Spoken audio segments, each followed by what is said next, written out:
You're listening to M.T.V.B. Podcast. Movies, TV, video and board games. This show may contain swearing.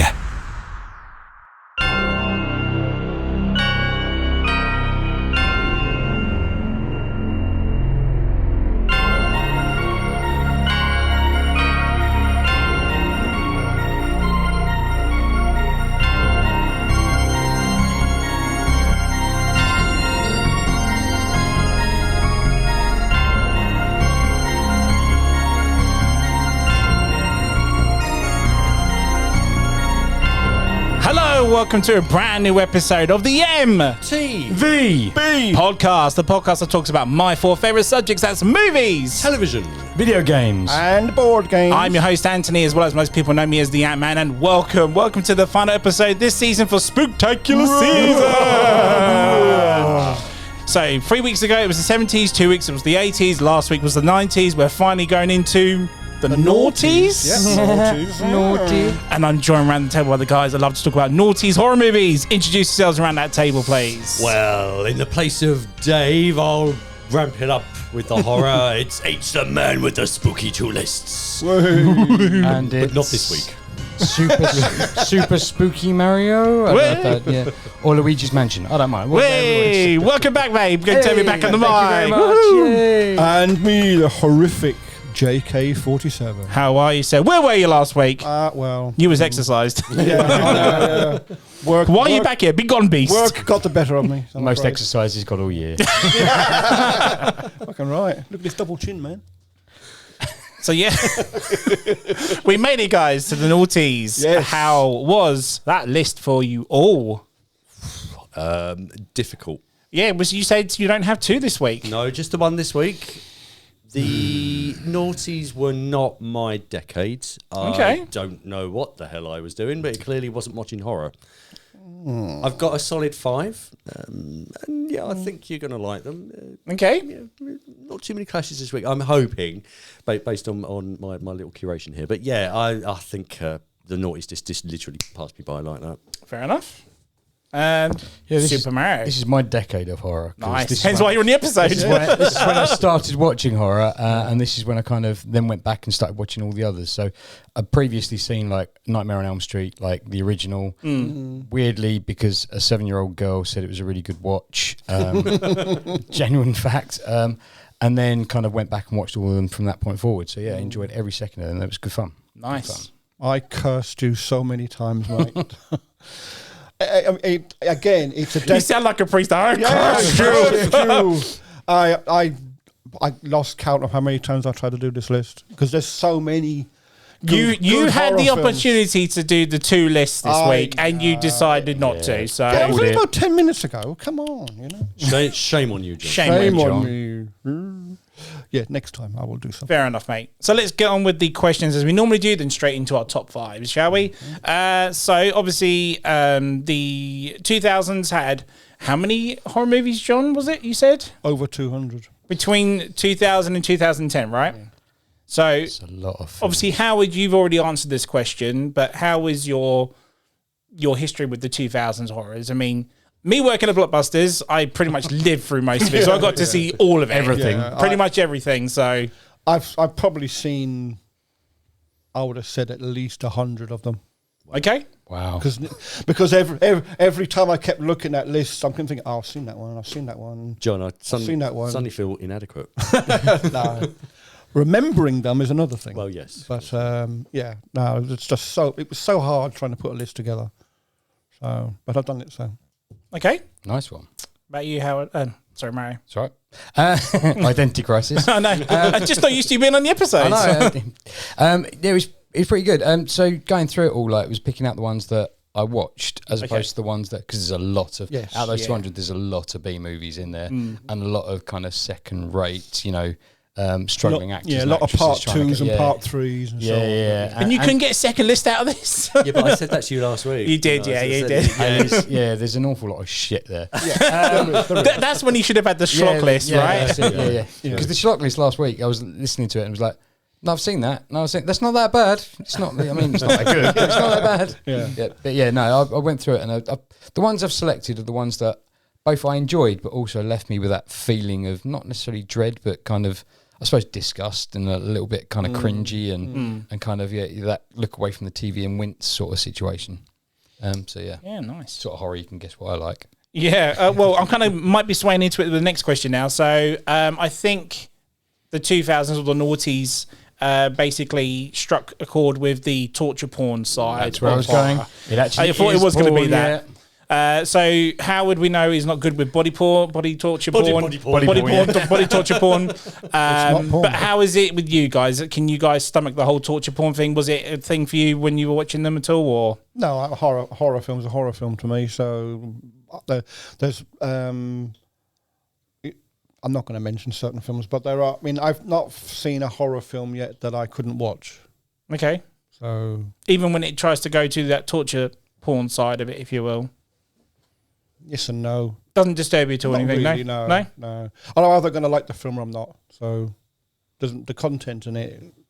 I mean, I think torture porn is like, it's a harsh name for it, but Yes. it does kind of, it's the only way to actually do it, do any sort Yeah. of justice. Because like you've got your body horror, which Yeah. is, but this goes kind of, this isn't body horror. This isn't like ripping open a rib cage, and this isn't kind of ripping the skin off someone or disemboweling them or doing. This is like actual torture. These people are going through something, and you sit there and you see things like, it's like when you watch like a good war film, and then they go through the interrogation and they're pulling off the fingernails one by one, and you're wincing every time. Or in James Bond, where he sat on the chair, they take the bottom out and he swings the hose pipe, and you're all just there at that moment in time. Oh yeah. This is the same sort of thing. So this is like, you can see it coming. Like they don't even hide what they're about to do. Like they show it straight off the bat, and you're just there going, I'm not going to like. No. Oh, there it is. Ooh. That's the one. It's uncomfortable to watch. What's interesting about the 2000s? So, yeah, we've joked over the last few weeks about certain films and the way that they're portrayed and they're filmed, and it's not porn, etc. But I steered clear. I think this is probably why I steered clear of the 2000s, because these types of films were coming in, and with the advent of the internet becoming what it was in the early 2000s. A lot of content was available to a lot of people, and I think, and this is just my personal opinion, please feel free to disagree, but I think people were looking for the next high, the next kink, the next fix, isn't it? Yeah. They wanted, they wanted to like outdo. Yeah, and these films, who'd done the film before, if you pardon the phrase, they filled that gap, and it just went. For me, it went too far. I think it's also kind of the 2000s brought about the advent of the FX, like the special effects. Like they suddenly ramped up 100 times better. Computing power for like the kind of computerized effects, virtual stuff, but also kind of the uses of materials and kind of the makeups and stuff that they used for these kind of horror things. So some of the things look super realistic. The use of kind of maybe animal intestines instead of human intestines, it had been done before, but not to a point now where the body part that you're looking at actually looks like the body part. The skin peels like skin or opens like the whole. I remember watching Casualty on BBC of an evening. And it seems a weird kind of diversion, but go with it. And you used to see some of the effects on that, and like you'd see them cutting on the operating theatre table, and the blood would come out at that moment in time. And you could tell it wasn't real blood, and you could tell that there was something not quite right about it. But it still looked real. But it still made you woozy. And it looked fake, but it looked real at the same time. As when now this was kind of like, we're going for hyper realism in what we're doing. So some of the effects and some of the stuff actually looks like it should look, should that happen. I mean, I think we saw a lot more kind of even in action films, like the headshots and the head actually exploding. Like before this point, like people have been shot in the head, you'd see a hole and you'd see the body slump to the floor. Now you're actually seeing someone getting shot in the head and the back of the head just blow out up the wall, and you're like, oh, this is not. This is real. This is like, this looks super real. And this ain't no watermelon, kids. This is no. The editing on it is spot on. Then that torture kind of aspect comes back to it. So where there's little bits and pieces and just adding in and taking out, and it just pushed it that little bit too far, I think. Or for me anyway. But that's what adds to this torture porn thing. Like it kind of gives it that kind of. It's not my type of film. No, but I've not seen one yet where I've had to like stop it and just say I can't watch any more of it. Do you know what I mean? I'll watch it and I'll enjoy other parts of the film, shall we say, and then overall I'll think, it wasn't a bad movie, but it might not be a film I would go and watch again. Do you know what I mean? Yeah, I know so what you in that respect, going by my list, there's probably a certain style of horror film that I like. So. All right, so my last question is going to be taking the torture porn thing aside now. The 2000 or the naughty, should I keep saying, is basically it had a lot more to offer. So we also had horror remakes. Yes. Yep. We had the Asian horror remakes, and we also had like creepy killers, new killers coming into the throw. Did any of those sort of genres as well stand out for you at all, or? I think the Asian market, the Korean remakes, film the Ring stuff, the Grudge, those films coming from those areas and then being remade in American style, I think that opened up the eyes to that international cinema situation. Like you saw a lot more of kind of the what it could offer. Yeah. And like everyone going back and going, it's not as good as the original. I haven't seen the original. There's an original. Yeah. You know, I'll go back and watch that. People weren't aware there was originals, exactly were they? that. So it opened your eyes to a whole new market of video. Ant got me into like Korean horror films, and to me they're the go-to horror for me now. You know, Hollywood's horror films are good, but the Korean horror it's up another level. Would you say, John, that's because you're looking for something different now because Hollywood's done it and yes, it's samey, I think it's familiar. Going back to Gonjami again, aren't you, mate? The Haunted Asylum. Yeah. it's like Dave mentioned that last week, by the way. Oh, did he? Oh, wow. It's like I've lived with, we'll say, Hollywood's idea of horror for so long that it's nice to see something fresh and something new. Sure, yeah. And that's what I get from like Korean or Japanese films, you know. I'm not saying that they're the best ones, but there's some very, very good ones out there. Some original ideas that Hollywood weren't doing at the time, were they? It's a shame I only had the 10 minutes. Some of them weren't even horror films, they were ghost stories, weren't they? Like Dark Water and stuff like that. That could have been a second list I could have done.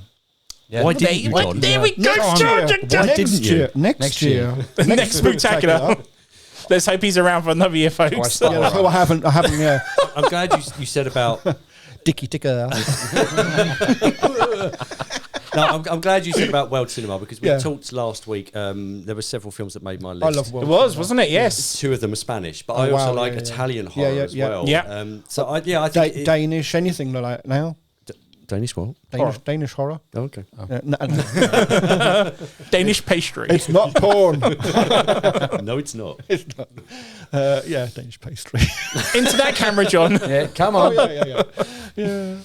I mean, like, there's a lot of world cinema that I like now. You know, not just like you say, not just Koreans. There's lots of good horror films from a lot of other countries as well. And I think that's the problem. Too many people are hooked on the Hollywood side of it.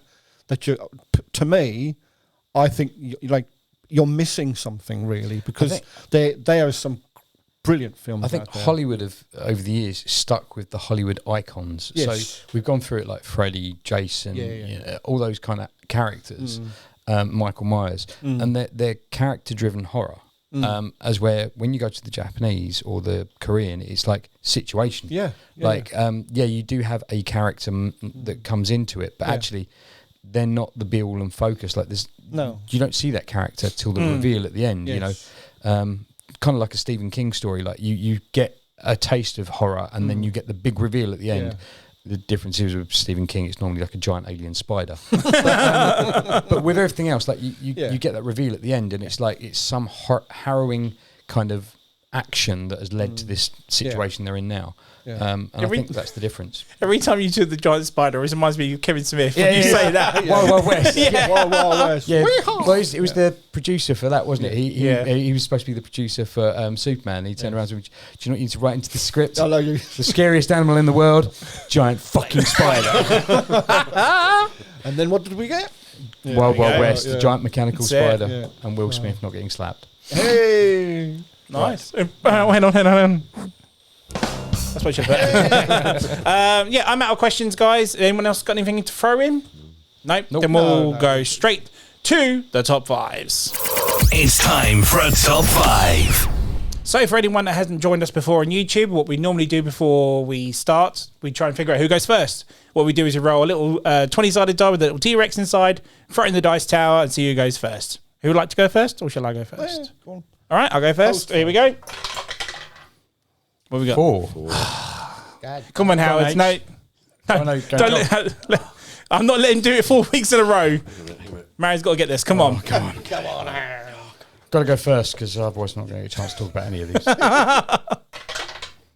Oh. Dueling Dragons. Dueling Dragons. Mario, over to you. 12. No, yeah, it's going to be. Come on, Johnny. No, it doesn't count. It doesn't count. Put it in Castle Grayskull. There we go. 14. John wins. John wins. When did this happen? we should have done the first roll. Yeah. Yeah. Never mind. Right, here we go, guys. Let's roll. If we don't mention your 2000 movie, please leave a comment below. Let us know what your favourite movie was from the noughties. Again, this is between the year 2000 2010, or you should have been on this episode. Number 5. Number 5. No pressure, John, whatsoever. Off you go.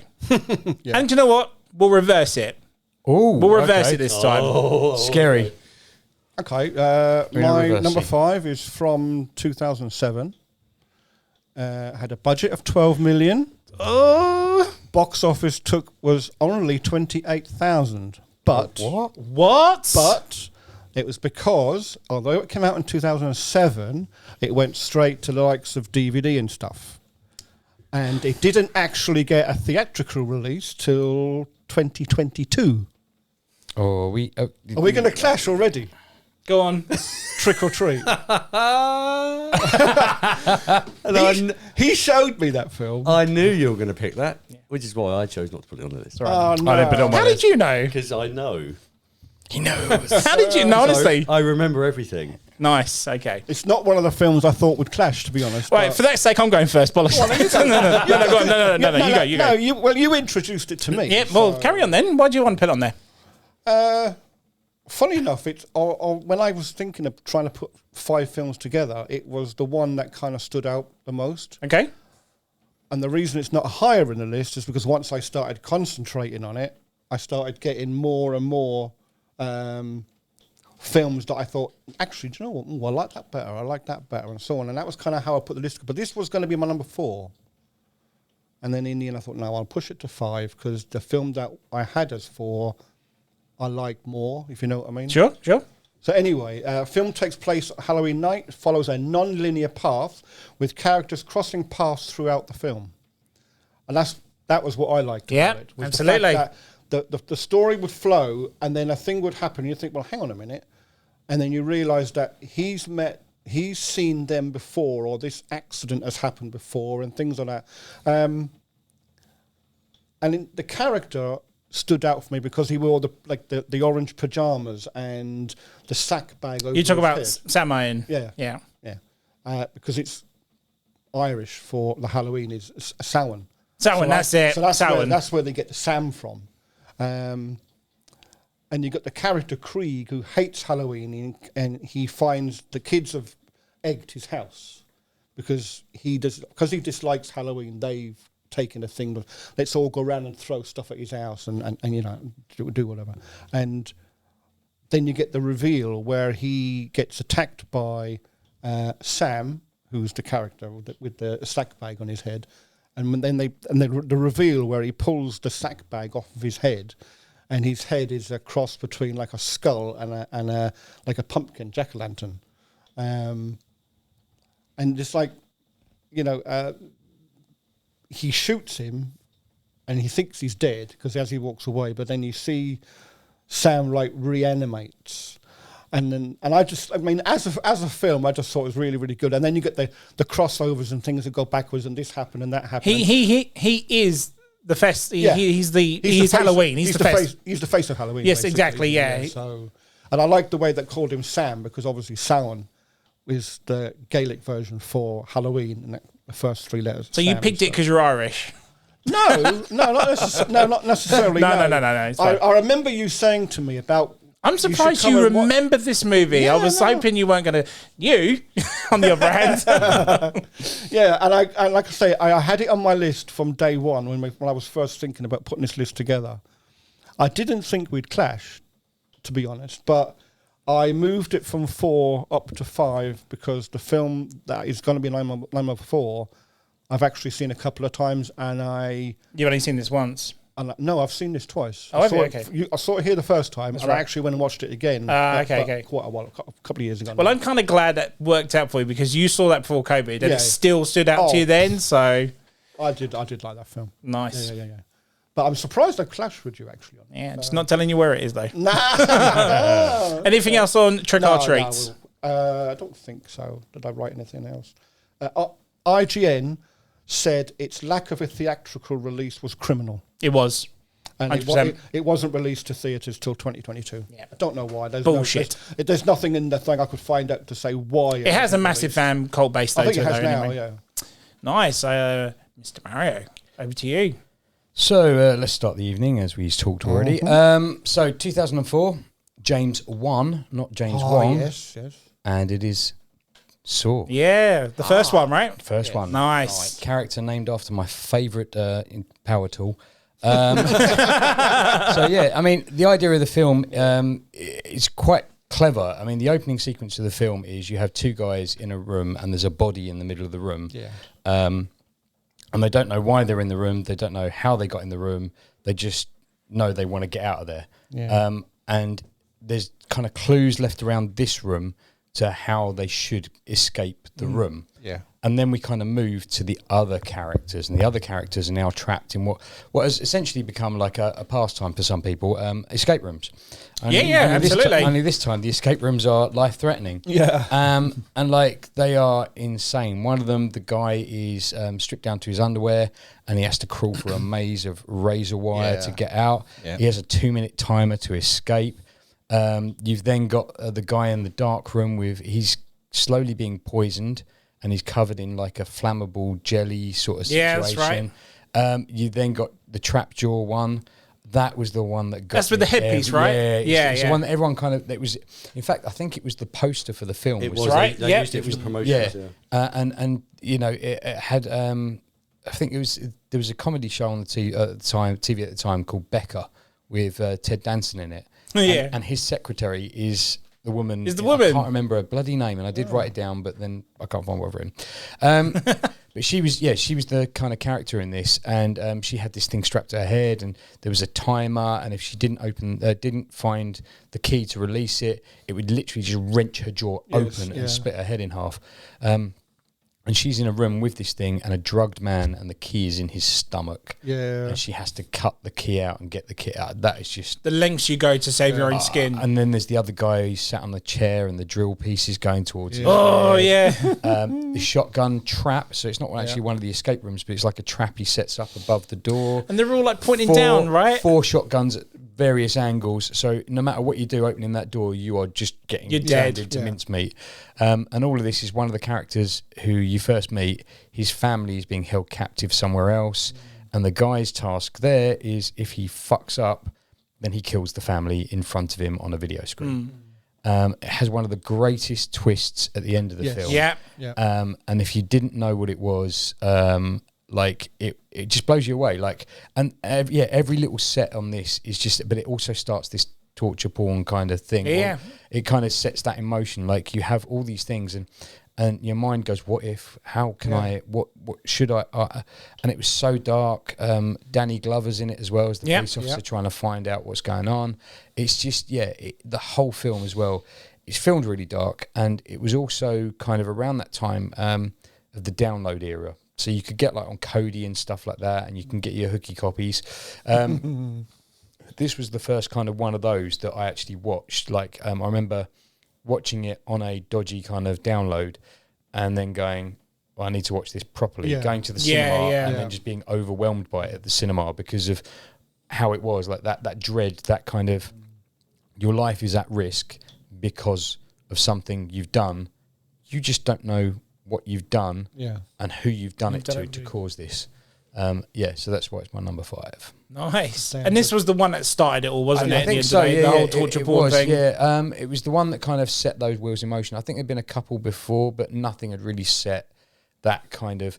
Nothing had been as convincing as this. Yes. This was the thing. This was quite convincing that it could or would And this made it blatant. Oh yeah, it didn't lie about any Others of it. were built into the context of horror stories, and we've discussed this in previous decades. But this was the one where it said, "This is what this film is about, and this is what we're going to show." And if you want to live, you've got to do this. And like you say, you put yourself in that position. You're like, I don't know. Can I? Would I take could I someone cut else's that guy's leg off? Would I take someone else's life to actually get to where? Yeah, because that was the other thing, wasn't it? The guys in the room, they had to find the clues to get out, and one of them was there was a hacksaw in the toilet, so he either had to cut his own leg off or cut the other guy's leg off to escape. The whole film just has you feeling both sick, on edge, tension, everything. James Wan did a great job of I love co-writing and directing this, but it just Pucker. I think we've talked previously about directors that kind of have a genre, and this was definitely something that he started. He's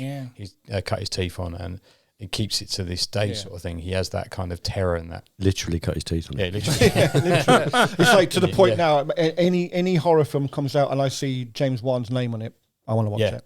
Because it's not even a fast-paced film. Like, it doesn't need to be though, does it? And the sets aren't even that elaborate because they don't need to be as well. It is like watching an escape room, but with something at stake. So there we go. Saw. Nice pick, mate. Good pick. Good pick. Howard, follow that. That's why I reversed this. Damn. Well, my number 5 for my singular list is 2000's American Psycho. Oh, nice. I've not seen it. Shut the front door. You've not seen it. I've not seen American Psycho. I know of it, but I've not seen it. Good God, dude. I was quite late to this film. I really do need to watch it. It's so good. Yeah, I was very late to this, and it was one that I kind of. I like Christian Bale, and he played Batman. I was like, I like Batman. I like his style of acting because he's very much a method actor. He's a character actor, and he really, really gets into his roles. So, visited American Psycho, and I didn't know the story. I'd heard several things about it. This was one of the ones that the American film industry weren't keen on making. It had been in development hell for quite a few years since the novel came out. And it gone through actors and directors. Finally, it ended on Mary Harron and as the director, and Christian Bale as Patrick Bateman. I think what I like about this film is that it's set in the 80s. It's set at the arse end of the 80s. So 1987 is when they set it, although the novel was set in 1989. And it tells the story from Bateman's point of view. He's working on Wall Street. He's surrounded by money, and he's surrounded by the lifestyle and all of these wanky types in suits, and they're all trying to better each other. And there's various scenes throughout the film where a vice president is showing him his swanky new business card, and Bateman's getting the envy, and he's basically it's a showing of the upper class, isn't it? Yeah, as well. How they move in those circles and what's important to them, and you realise, and I think it's a pretty well-known fact that anybody who lives in that world is purely about money, about clothes, about status, about status, and hedonism. So this is where this film kind of leads, and Bateman clearly has got some psychological issues. He's touched in the upper works, and well, I'll be spoiling it. He then proceeds from his point of view to reveal that he is in fact a serial killer. And every time that he's outside of the work environment, so let's say Jared Leto plays a character, and that's right, he inadvertently pisses off Christian Bale as Patrick Bateman. And he invites him to his apartment, and basically he's pictured killing Jared Leto's character. And then he proposes this story to his work colleagues that he's off in, I think he's off in London or he's off in France. I can't remember the ones have seen it. And then Willem Dafoe appears on the scene as an investigator, and he's looking for the I can't remember the character's name now, but Jared Leto's character. So this is where this basically starts. Paul Allen? Allen, that's it. Yeah. So Willem Dafoe is looking for this character, and he's got Bateman marked. He knows it's him. He's absolutely positive. But what's really interesting about this is that although it's told from Bateman's point of view, you suddenly realise that his world is warped, and everybody else is probably living the real world. So people don't quite recognise him. They're like, oh, John. You go, no, it's Patrick. I'm sure you're John. So you start thinking, Is he John? Is he John? Yeah. Or whatever, however yeah. they recognise him as. And it leads on from there. He does more killings. He's having sex with multiple hookers. It's the scene with the chainsaw that gets me. The scene with the He stood chainsaw. at the top of the spiral staircase and he's just following the person running down it, and then he just lets go. And you don't see it, but you hear the chainsaw kind of squelch as it goes down. Like you don't see it, see what actually happens. No. And then he just looks at the camera, does like a Deadpool style thing to camera, and walks off. And you're like, okay, what just happened? Yeah. So plenty of breaking the fourth wall. But yeah, Bateman is your absolute psychopath. And whilst he's having sex with hookers, he's looking at himself in the mirror. And it's so very well done. And it encapsulates the 80s, I think, as an aesthetic. Yeah. It was the era of capitalism, hedonism, yuppies, money, everything was to excess, and that's what this film kind of delivers. But I like it because it's following a character who you think has got the upper hand all the whole time, but when you get to the very end of the film, you suddenly realise that is this world that Bateman lives in as he perceives it to be. So there's a little bit of a twist at the end, which I really, really like. And I won't say it in case anybody hasn't seen it, because that will spoil it. I haven't seen it. No, but it is on my list of films to watch. But No, it's very, very, very, very good. Yeah. And from my point of view, Christian Bale, I think it put him up in the stratosphere. Yeah, I liked him as Batman anyway. I'd seen him in a film called The Machinist. Yeah. Wow, what a character actor. Machinist is phenomenal. I mean, Jesus Christ, this guy goes to the extremes in order for his craft. He virtually starved himself for that, and then went straight into Batman, and they were like, yeah, we don't think you're going to be Batman because you're just not big enough. Put it all back on. And he somehow managed to do it in like 3 weeks or something. And I think he was bigger than he was in American Psycho, wasn't he? And a lot heavier as well. So, he got my respect for this. But as far as the film's concerned, it's an amazing film. Definitely. Got some videos to return. Got some videos. Also, I mean, Christian Bale and Jared Leto, that means Batman kills Joker. Kills Joker. He does. Yeah, or does he? Anything else on American Psycho? Okay, my number 5 might be a clash with you. Okay. But anyway, I've not picked it because it's the scary side of this movie. I picked it because this was an event in 2003. Oh, okay. And the movie is Freddy versus Jason. Oh, okay, right. Yeah, okay. Let's face it, world's united, horror fans united for this movie. Everyone wanted it. You talking about Jason Goes to Hell in the last episode, Howard.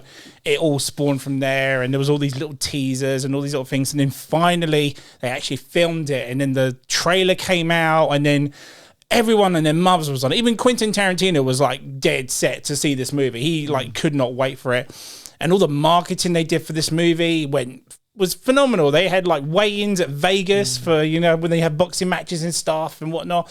It was just absolutely crazy. And then when I went to see that for the first time at the movies, not one person was like wearing a Freddy t-shirt or a Jason t-shirt or any type of horror t-shirt. It was just so weird to watch this with people like, come on, Jason, come on, Freddy, what are you going to do and whatnot. The movie itself is fine. It's not the best of what it is. It's quite mundane compared to all very the others. mundane. Come on, it is, isn't it?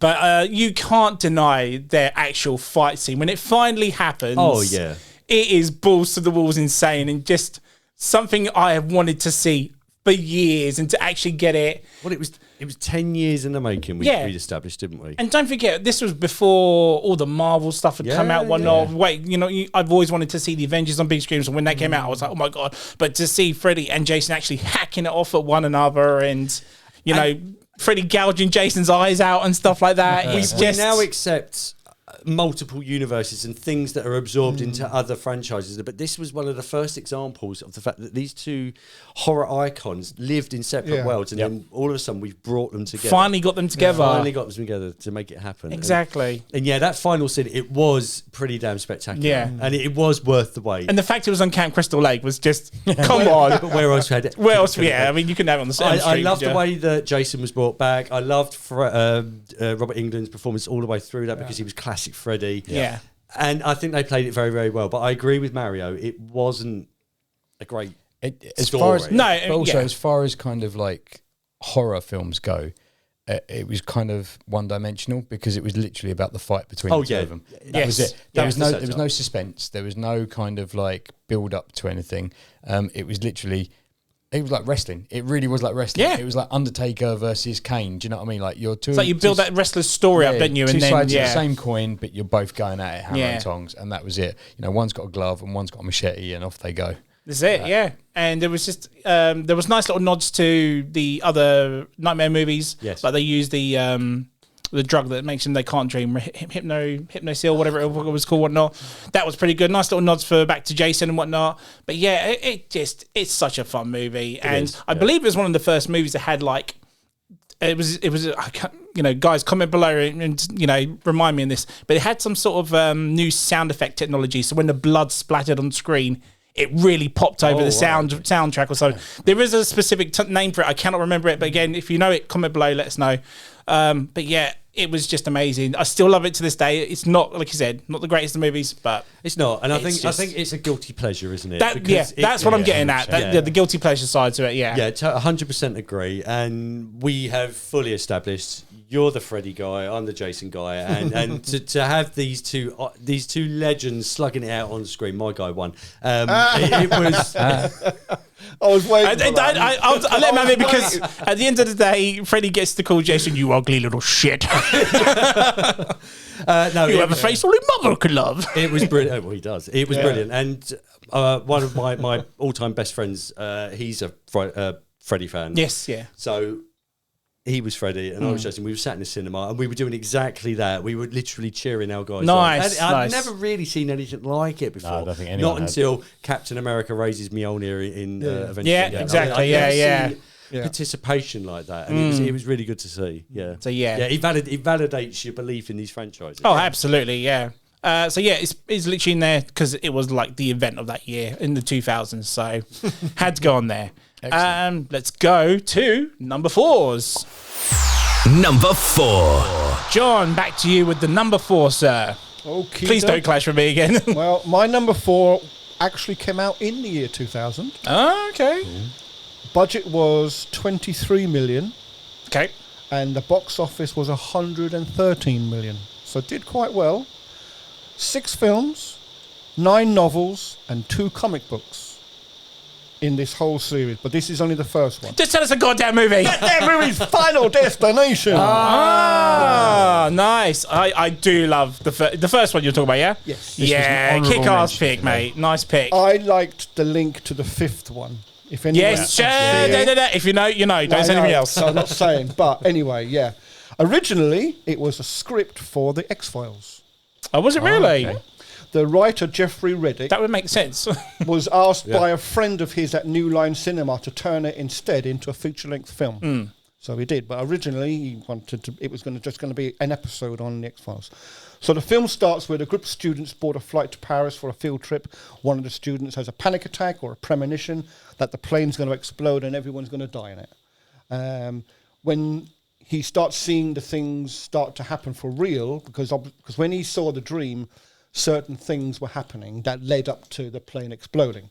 So when he kind of like wakes up, shall we say, from his dream, he starts seeing these things happen one by one, and in the sequence that he remembers seeing in the dream, so he panics. And they end up, one or two of the guys are kind of saying, like, oh, to shut up, sit down, we're all going on holiday, blah, blah, blah. End up with a big fight, and then a bunch of them get kicked off the plane. And while they're in the gate room, kind of being told off, they see the plane take off and explode in midair, and everybody dies. So, of course, I just love the fact that this was a new genre of film, because there was no person stalking them. Yeah. It was death incarnate. That's what I was going to say. That's the only thing stalking them, isn't it? Death, because there's no they've skipped it, haven't they? There's no killer, there's no rapist, there's no serial, there's no it's not a person, no, is it? It's an entity. Death is saying basically, hang on a minute, you've robbed me, and I want I want what you owe me. I want my bodies, kind of thing. I want my souls. Where's my silver coins? Yeah, and I just loved that because it was a new take on horror for me, and the deaths in it are, to me, they're spectacular. I mean, that one where the lady sees the truck and all the logs. Yep. And they're on the road. Oh yes. And it just And nothing's happening, and you're thinking, oh, again, it's a dream. And then this person just steps out, and literally in a split second, this lorry just goes bang. And that's what sealed it for me. I'm like, oh my God! And you just could not see the things happening. You'd think it's going to happen, and then it doesn't. And then it does, and it's like a slap in the face. And I'm like, oh yeah. Yeah. And how they do the deaths is pretty cool because it makes it look like they've all committed suicide, doesn't it? Yes. So yeah. Yes. So I really enjoyed that. I just love the fact that death would not be robbed, and it spawned a generation of sequels and whatnot. Yeah. And each one is like your biggest fear, like the roller coaster one, or the one on the motorway and whatnot. And the one in the hardware store. Exactly. It's an endless. You could go on. Yeah. On. I do believe there's a new one coming as well. There is another one. I'm not sure if it's a remake or if it's going to continue. But didn't they just do one that was called The Final Destination? that was the fourth one, and then okay. and then 5 was But then the problem I had with the first one is that it was building up this story, like the kid who escaped death or saw the vision was something was warning him, something was telling him to do it, and it goes on through that movie. But then they killed him off in the next one anyway, and it was kind of like, why build that up if you're just going to get rid of him anyway? Yeah. And but this is the thing. It's like the whole premise around The Final Destination for me was the fact that death will not be robbed. So I get that, but like I said, with that character specifically, was that storyline. But then they start to think that a life for a life kind of a thing, and it leads you to think that. And then when you get to the end of the film and he kind of survives, you're thinking, well, death didn't get him, did he? But he does later on. Yeah. So I kind of liked how they kept like death in the background for all the films, and it's like it doesn't matter what you do, I'm going to get you. It just seemed weird how we avoided death for all that time, and then I think in the second one, it's a news report, a rock hit him in the head or something. Yeah. That was it. It was like, really? That character was built up so much better than a better death than that. He deserved. He did deserve something better. That's but I remember that the first time seeing that the bus hit the girl, everyone and their mothers in that cinema just like, I know. Frightened the life out of me to a certain And the thing is, degree. to this day, you see it coming, but back in 2000, there was no chance. Like John said, it was something new. Yeah, absolutely. Yeah. Nice pick, mate. I like it. Nice pick. Honourable mention from me. Oh, okay. And me. And me. Oh, wow. Nice. There you go. Over to Mary then, number 4, mate. Okay, so this is one that you know about. 2010, so it's at the end of those 2000s. It's a remake of a 1952 film. Oh, okay. It made me feel so uneasy when I got into the main part of the film. Actually, the first sequence of the film is like really makes you queasy, and it's "I spit on your grave." Oh, nice. Like, this is just, yeah. So this is the remake of it, right? This is the remake. This is a remake. I don't know how many remakes there are, but this is the 2010 remake. It's so the film basically is it starts off quite weird teeny kind of thing.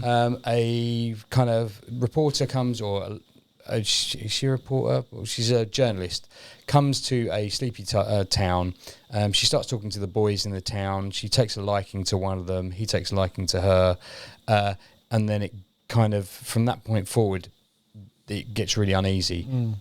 She's basically gang raped by him and 3 of his mates. However, they force one of his mates to do it because he's a little bit simple. He's not, he's definitely got some sort of difficulty and he's crying the whole way through it. He's not really happy about it. He's really upset about it. He doesn't want to do it. And so what they do is they rape her, they beat her to within an inch of her life, and then they leave her for dead. They bury her in the ground and leave her to die. Anyway, she wakes up.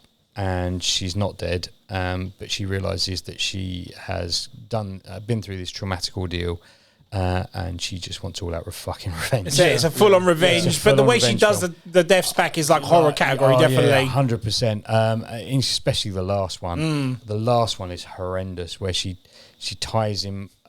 She gets, if I remember correctly, she gets 2 of them at once. One of them falls in like a bath of acid, and then the other one is kind of. he's got a shotgun in his mouth, a shotgun up his arse, and then the guy that cried, like the guy that is a little bit simple, he is called to open the door to help him out, and he opens the door, which is then attached to these shotguns, the triggers, and you never see it, but you hear it, and you're just like, that's enough for me. Yeah. That's it. So yeah, you still picture it. That's what I love about that as well. And you hear the shotguns, you hear the splat, and then you go back and you see Simple Jack, and he's just covered in like blood and flesh and all sorts. And if he wasn't kind of fucked, he wasn't. He definitely is now. Her kind of the aggression of the female character through this, and I get that at the beginning of it. Like, she's literally just a piece of meat. Like, she is thrown around, she's beaten, she is raped, she is kind of annihilated by these guys. But the fact that she comes back from that, not necessarily level-headed, but she definitely comes back from it and just gets her revenge, and she takes out all of these guys. And it's done well because you want her to get it as well, don't you? Every time, like, she comes and meets one of these guys, and every time that one of them gets the better of her, during that sequence, like, you're like, but what, you did this to her, like, you really need to just fucking back down now and just take your punishment. That's it, yeah. And you feel that anger, like, no, she's doing not necessarily the right thing, but she's doing what she needs to do to get through this. For her, yeah. And that whole tension building, that whole thing. And like you say, the torture scenes for each of those guys, that's what made it horror for me. It's like, it just gave me that. See, what I got feeling. was I just thought myself, had she let's just say for it's like she'd got a knife and cut one of their throats, you'd be like saying, no, you need to really. So they did. They need to know what you've gone through. You need to. That's too quick. No, you want to make him suffer, and she does. Jesus, John. but it's true. No, but you're right. Because they did so much to her. You're like thinking, no, you don't. No. You want to do. You want to. And that shotgun scene at the end is just like, you deserved every second of that, mate. Like, didn't the DVD have like another cut of it, like an unrated cut? Like, so the deaths are even even more vicious and disgusting and violent. Yeah, but it needed to kind of.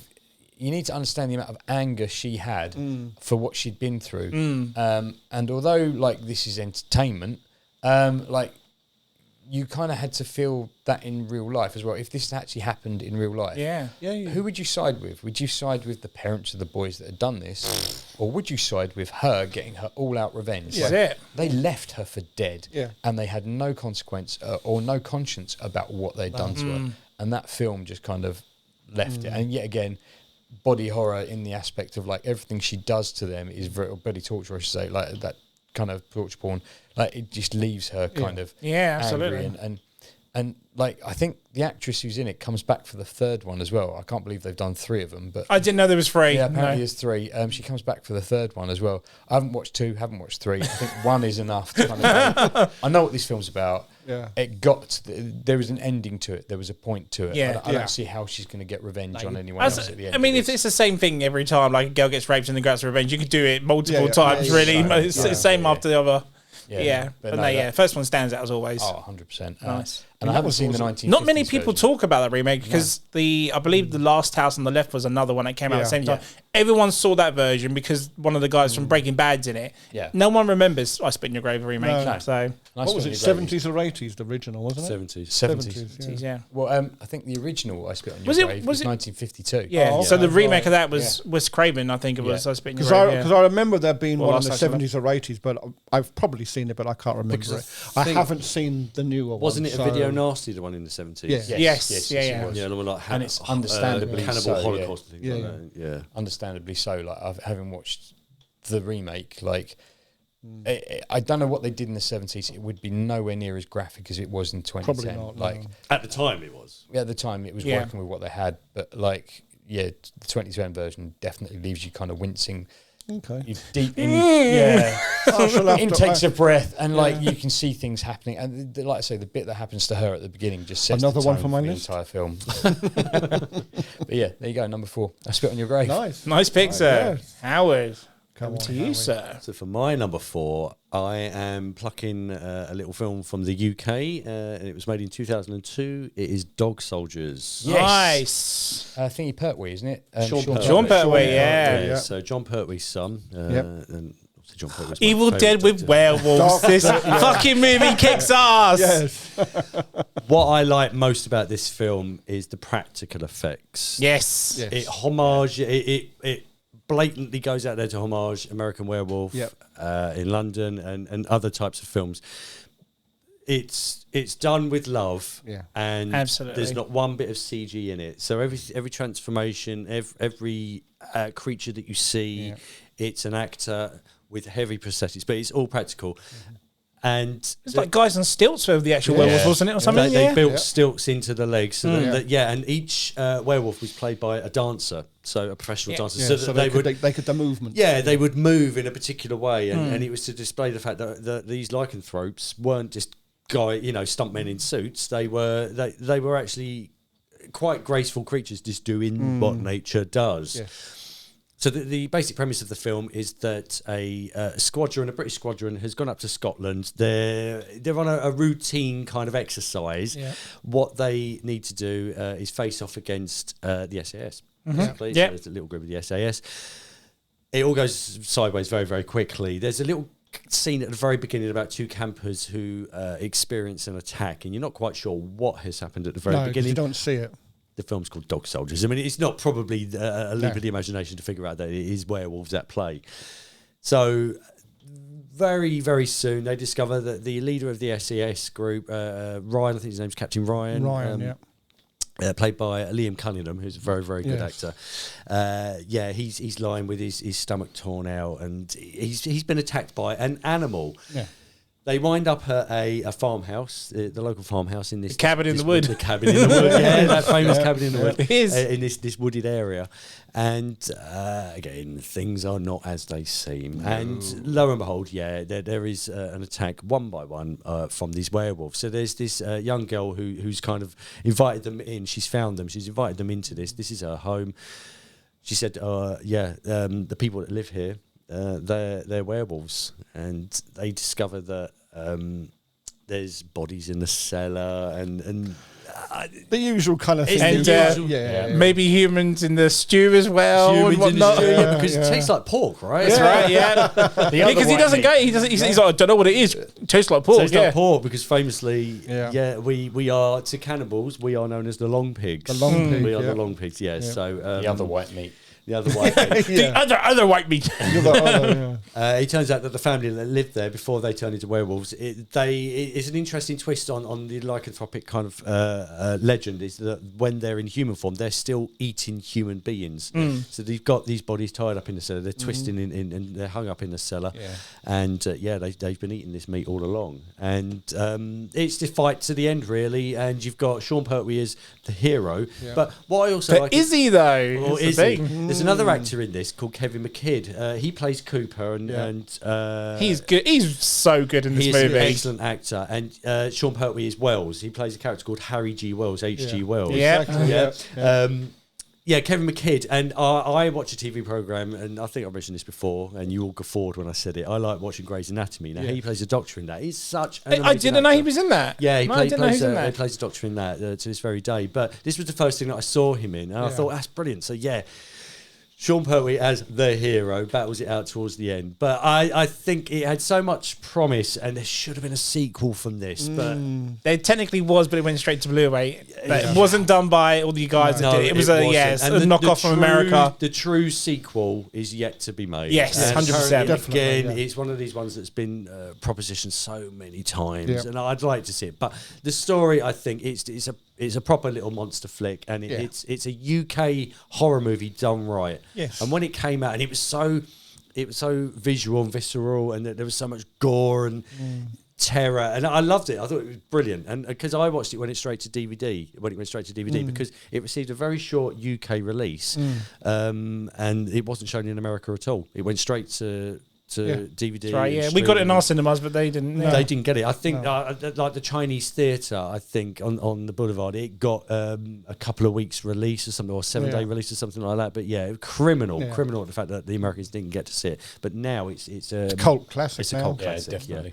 Yeah, so Dog Soldiers. Dude, I'm so glad you picked it. That movie is so near and dear to my heart. It's It was the movie I got to see at the cinema whilst I was trying to be a movie maker at the same time. Okay. So I was like taking notes from it to make my own movies and stuff as well. It was such a big influence for me that I even went home and done a knockoff script called Bitch Troops. Oh, really? Bitch Troops. Why have we not seen Bitch Troops? Bitch Troops, yeah. Unfortunately, we actually went and did test footage for it, but we never saw the light of day. Anyway, but yeah, I love how I call it Aliens, Jaws, and Evil Dead with werewolves all in one. Yeah. When I say aliens, I mean, every member of that, army crew you love and actually get to be, and like you actually care for these characters.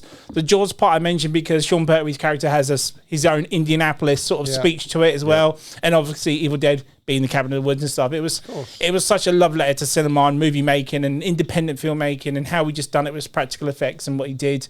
Neil Marshall was fantastic. It's a shame he doesn't do stuff as good as Dog Soldiers now. No, and considering I think it was his first film. It was his first, feature film, because he was just doing adverts for things before. And as a first feature film for a little known director or non-director, I think what a hit. Absolutely. It was so good. Do you remember the teaser trailers for these movies at all? I do remember that one. Do you remember? So we used to have army adverts be like, "Oh, you're surrounded by all these people. What would you do?" And this one was like, "Oh, you're in a house. You're surrounded outside. You've got a sword in there. What do you do?" In the next minute, it's like, "Come on!" And then the next minute, it's all these werewolves attacking whatnot. And I was like, how have I not heard this? But again, no internet. We didn't get trailers. And the only way to see them was going to the cinema. No, and that's what made films of this time so good is that you only heard about them and you heard about them and you had to go and see it to believe it.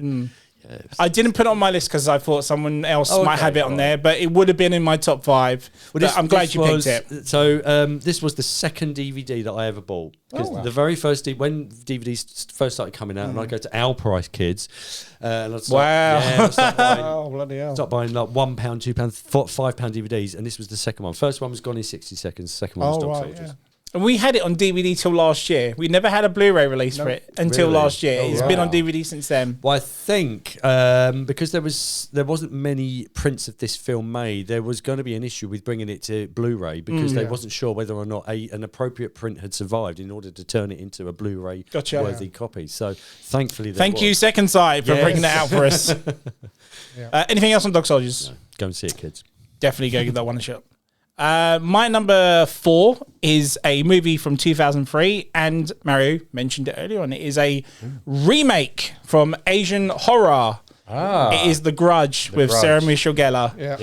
The reason I put this on here, if you listen to the show, this movie's opening scene scares the shit out of me. Still won't go in an attic to this day, never. I will not go in a loft or an attic because of this movie. It's that noise through it as well. It's the noise. It's the part when she goes up in the attic and she goes down, and the next minute there's this white face behind her and just no, I'm getting spooked thinking about it. But The Grudge was a remake from, I believe, was it 2000, the original Japanese one?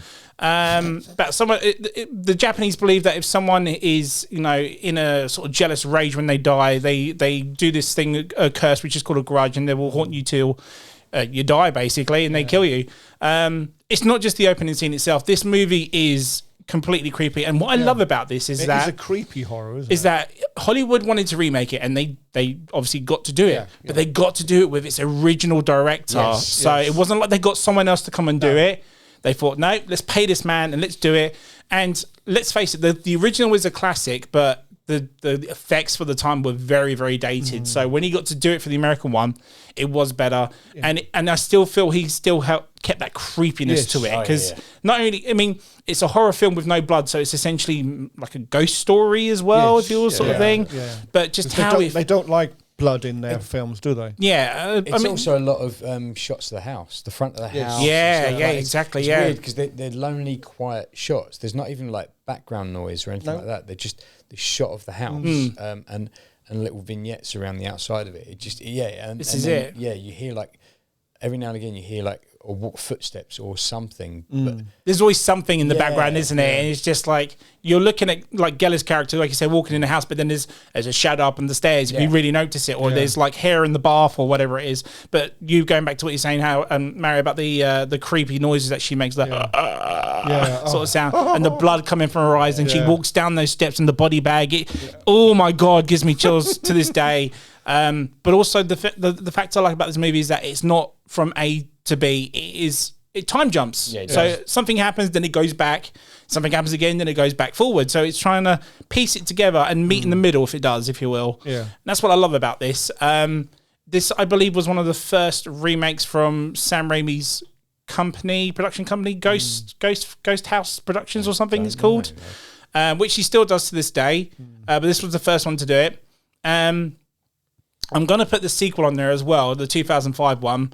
But mainly the 2003 one. Tell me she goes on leave for a little bit, but again, it has the same director's back and everything. But how do you take one of the scariest openings to a movie? Let's do it again and crank it to 11. Yeah. Good fucking God, it scares the shit out of me. Yeah. But yeah, never going to that again. This is the reason why I'll never go in the attic again. Like you going in the natural body water, I will never go in the attic on my own. I still to this day always had this vision. I'm going there and I'm going to see a white face in the corner or something. No, out of here. I've learnt my lesson watching these movies. He got me. I came here to watch it with him. And he would not watch that. No. He said, because he said, I know what's coming. I'm not watching it. No. I'm not watching it. And then I saw it and I went, I get it now. It didn't frighten me, but I understand. I saw it happen and I'm like, I get it. I get why he won't go up in the loft now. Yeah. No. I mean, on a similar vein, it's pretty much the same why I won't go into a room or I won't switch off a light in a room and then look out of a window without the curtains. The reason is because I'm going to see that fucking white face from The Exorcist staring at me through the window. It's that human trait, isn't it? Yeah. Turn the light on before you enter a room. Oh my That's God. So never on that one. ever happening. But that's my number 4. Let's go to number 3's. Number 3. John, over to you for your number 3, sir. Right, my number 3 came out in 2002, and the budget was 8 million, and the box office was 85 million, Wow. Nice. and is 28 days later.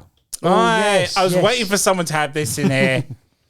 G would have had that. He would have done, Yeah. actually. Yeah. And the film starts as Cillian Murphy wakes up from a coma. He's a cyclist. He's like a courier, bike courier. And he has an accident, gets knocked off his bike, ends up in a coma in a hospital. So he wakes up in the hospital and society has gone berserk, basically. The hospital's empty. He starts going around trying to figure out what the hell's gone on, where is everybody, sort of thing, as you would do, you know. He ends up getting chased by a couple of people. He ends up in a church, I believe it's a church. He meets a couple of people in there and they start to explain to him, this is what's happened, this is what's going on, da-da-da-da-da. And what I liked is the fact that, you know, he wants to go and find his family. He wants to go and make, you know, is everybody okay and stuff like that. I liked, like, when he gets to the house and his parents have committed suicide and left a note saying, I know it sounds a bit sad, but it's like, we hope you don't wake up. Because they don't want him to be alive in this world. And it's those little things. And it's like it was different for me. Because like most horror films, it's like you're battling against the zombies, but there's more to it in this film. There's like they're trying to find their loved ones. They're hoping that they're still alive. Some cracking actors in it, you know. Cillian Murphy plays, like I say, he plays the bike. This was like his first big film, right? Yeah. I mean, he's been in a few other things, I think, but they're all small. This is what put him on the map, I think. Yeah. I believe. But it was the inspiration for the film came from Romero's Living Dead series. Of course. And the 1951 novel Day of the Triffids.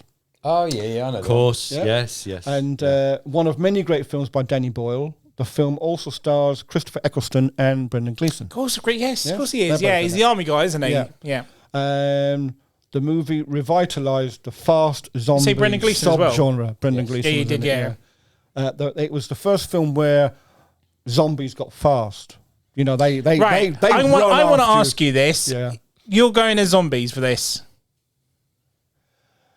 It's not a zombie film. It's not, is it? No. They're infected. They're disease. infected, An outbreak, yes. yeah. They're called zombies, but they're not technically zombies. Because it's called the rage virus, isn't it? everyone They're gets that infected. wrong. Is like it's a zombie. But no, it's not. No. It's got the elements of one. It was a man-made virus. They called it the rage virus, and That's right. The chimpanzee. chimp is it. That's it. The chimpanzee inadvertently gets accidentally released, And this is what happens. Sounds Basically, very familiar. you know, So animal rights people, isn't it? yeah. Yeah. And because they don't realise, and they're being told, no, don't, you know, don't let him. But they do, because all they can see is the animal, poor animal suffering. But there's a reason for it, sort of thing. And this is what the film kicks off with. You know, this is what happens when you, bit like what we've had with COVID and stuff. You know, it comes what goes around, sort of thing. But that was quite spooky, wasn't it? Especially like we were going around Gatwick, and it was like the opening to 28 days later, wasn't it? Just no one there and stuff. There was not a soul. Funny enough, we were talking about this today. Because someone said to them, "Oh, Gatwick's very quiet recently," and I said, "It's busy compared to how it has been." Yeah. And you know nothing, because we've all been there when it was quiet, you know. And I think Gatwick has really kind of picked up a bit now. But anyway, but this movie, like I said, this movie revitalized the fast zombie subgenre, setting a trend still seen in today's films. Because like up to then, zombies were all like this, you know. Well, it was the Romero's. It was the first one to do the running, wasn't it? Yeah, It was the first one to do the running. Now they can run. You know, zombies can run and chase you. They can chase you down the adjust. streets, climb over things. I mean, they're almost to the point where there is no escape from them now. And that's what I found was scary, because I wasn't expecting that, because I'd seen zombie films before, and so you're thinking, oh, these are, you know. And then when they start chasing him down the street, you're like, whoa, you know. So that's kind of what hit it for me. The threat had changed. Yeah, I mean the scene when they go into the tunnel and they break their tire busts. Yes. And I love Cillian Murphy's line. He goes, "You see this? This is a shit idea. Do you know why? Because it's obviously a shit idea." But I liked Brendan Gleeson's character in it. Yeah, I mean, they're all good. They're all good in it. I thought the fact that, you know, he not going to give it away. It's a good film. You need to. If you haven't seen it, you should go watch it. You should, because the new one's out next year as well. 28 years later. Yeah, they left out the months part. Yeah, exactly. Yeah, they went from days to weeks and now on to years. On to years. But I suppose it's which has all been shot with an iPhone 16 or 15 now, is it? I Or something? can believe Probably, it. yeah. Like the capabilities of these things. Yeah, it's crazy. Fantastic. And it's like, it has, to be fair, it has been years since the last two, so it makes kind of I'm sense. just very surprised they even did another one. Yeah. I mean, obviously we had weeks. But I think there was talk for a long time that there was going to be another one, but Just finding a story. I think if you finally going to come to life now. weeks, so days to weeks, it made sense in Yeah. the time frame that they were made. Yes. Now, because when was Weeks made? It was at the end of the 2000s, wasn't it? Yeah. mid 2000s. Yeah, we've 2006, now something moved like on about 15, 16, 17 years. If you'd have gone from weeks to months, I don't think it would have logically made sense story-wise. Translating very well. Yeah, it wouldn't have Because done, if you there got- would not much would have changed. If you got go to Cillian the- Murphy and Chris Eccleston, whatever, if you got them back now, they would look so different. They would look like it had been years. So it has Definitely to not be Chris years. Eccleston, because he died. Well, no, but you know what I mean? Yeah, Really different. Yeah. Real or zombie. Brendan Gleeson, but you know, but yeah, you know what I mean? They would look so different now compared to how he was. So it makes sense, I think, to do it years later. yeah, years you know, now makes sense. What would you think is, in your opinion, what's scarier, the zombie or a disease? Disease. It is, isn't it? That's what I would Yeah. freak out over more. A zombie, like you have, like I know you don't have control over a zombie, but like you can avoid it at best. Yeah. A disease you can't physically see. Yeah. You know, and if it becomes like COVID, like airborne, or you know it's on a door handle, Yeah, or, yeah, you know, yeah. Then the threat is there, and you just don't know it's there. Just don't know it's there, isn't it? the It's same as scary, the isn't idea- it? Yeah, it's a biological sniper. Yeah, absolutely. Yeah. Well, within fiction, Spot on, I now default to The Last of Us and think about the fact that the fungus can take over a Yeah. human brain and control it from within. Killed by mushrooms. Killed by mushrooms. Yeah, basically, yeah. What's more scarier than that? We can do nothing about that. So yeah, I think the dead coming back like. You know, you can battle a zombie and you might win the first time and you kind of get better. And so anytime you get attacked by a zombie from there on, you're able to kill it. But like you said, the virus, it can be something you've touched. It could be someone that's talking to you. You just don't. Yeah, but as they're coming at you, you've got the fear of being eaten, but also catching the virus at the same time. Yeah. It's just, mate, it's terrifying, honestly. Yeah. So Yeah, good pick, sir. Is there anything else on it now? No, we'll move on to the next one. Let's move to Mario then for number 3, sir. Come on, Cool. We're going to stay with zombies or zombie. Okay. I mean, I know yours wasn't zombies, but No. we're going with zombies. Resident Evil. Oh, Really? Okay. Yeah. So I like Resident Evil. Yeah. The first one. So I didn't when it first came out because it wasn't Raccoon City. It wasn't the Resident Evil that I'd been playing the games of. No. But I've come to appreciate it more and more the years over. One, because of Mila Jovovich. Of course. Oh, yeah. And two, like Michelle Rodriguez in her prime, just off the back of Fast and Furious. Of course, yeah, she's in this. And it's the whole idea is the same, similar sort of situation to that a disease has got out. Yeah.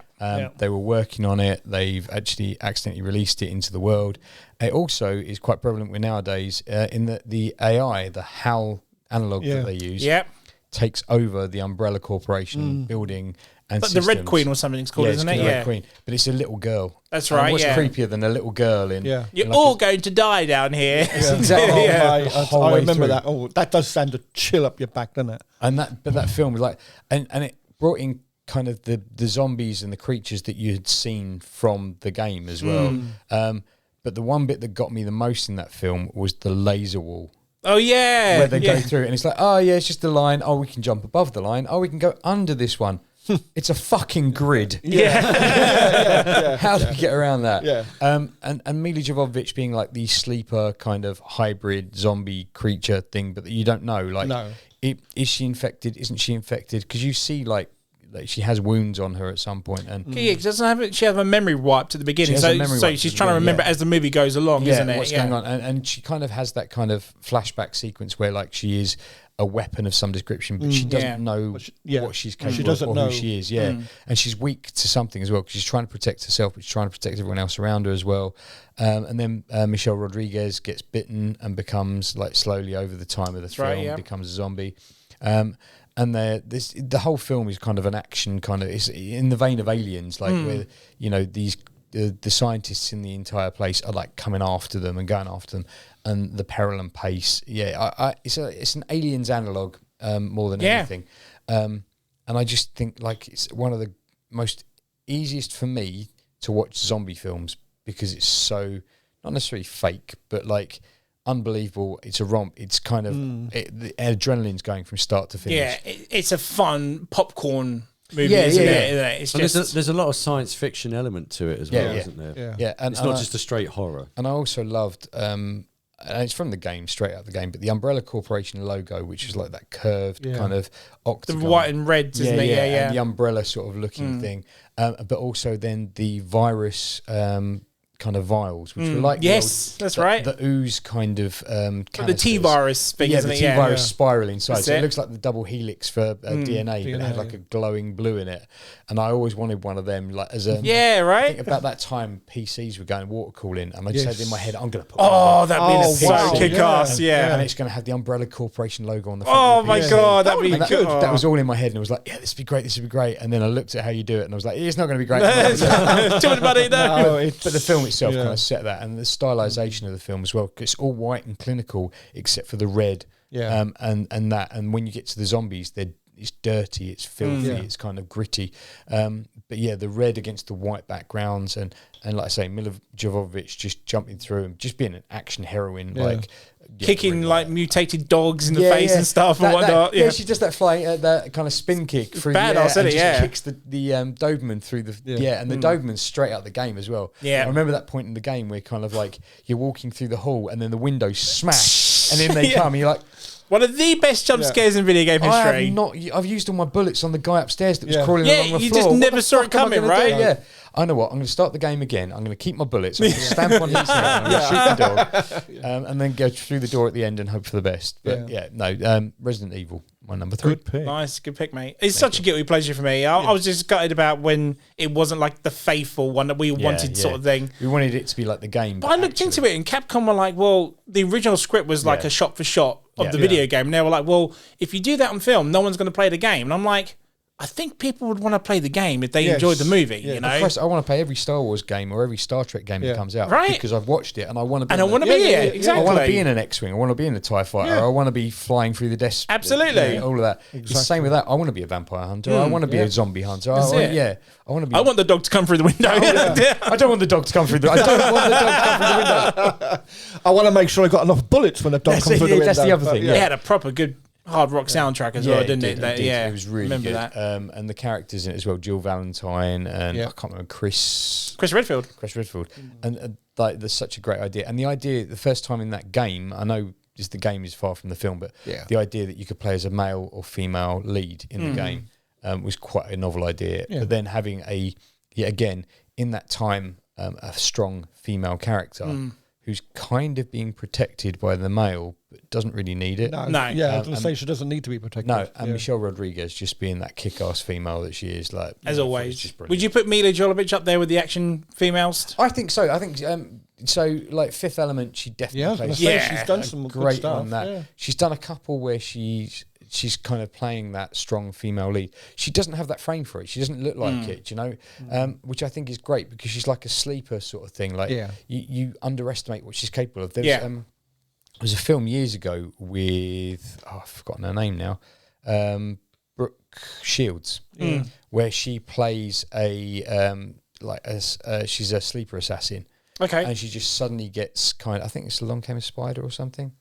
Oh no! Or the Long Kiss Goodnight, one or the other. But like she's a sleeper agent, and Brooke Shields, she's quite a tall lady, but you wouldn't have taken her as being a strong female lead, and all of a sudden she's this action person. You talk about Gina Davis? I might be Gina Davis. Gina Davis, Long Kiss Goodnight. You're right. Yeah, Gina Davis. You're correct. But again, Gina Davis, a similar sort of. Yeah, I wouldn't have thought that. No, you wouldn't have seen her coming. And she does it well. Yeah. It's the bit where she's cutting carrots. Like she suddenly has that activation in her head of what's happening, and she's chopping through the carrots. And then when you look down, she's not even using like a proper knife. She's using like a throwing knife to cut through the carrots, and then she throws the knife and catches.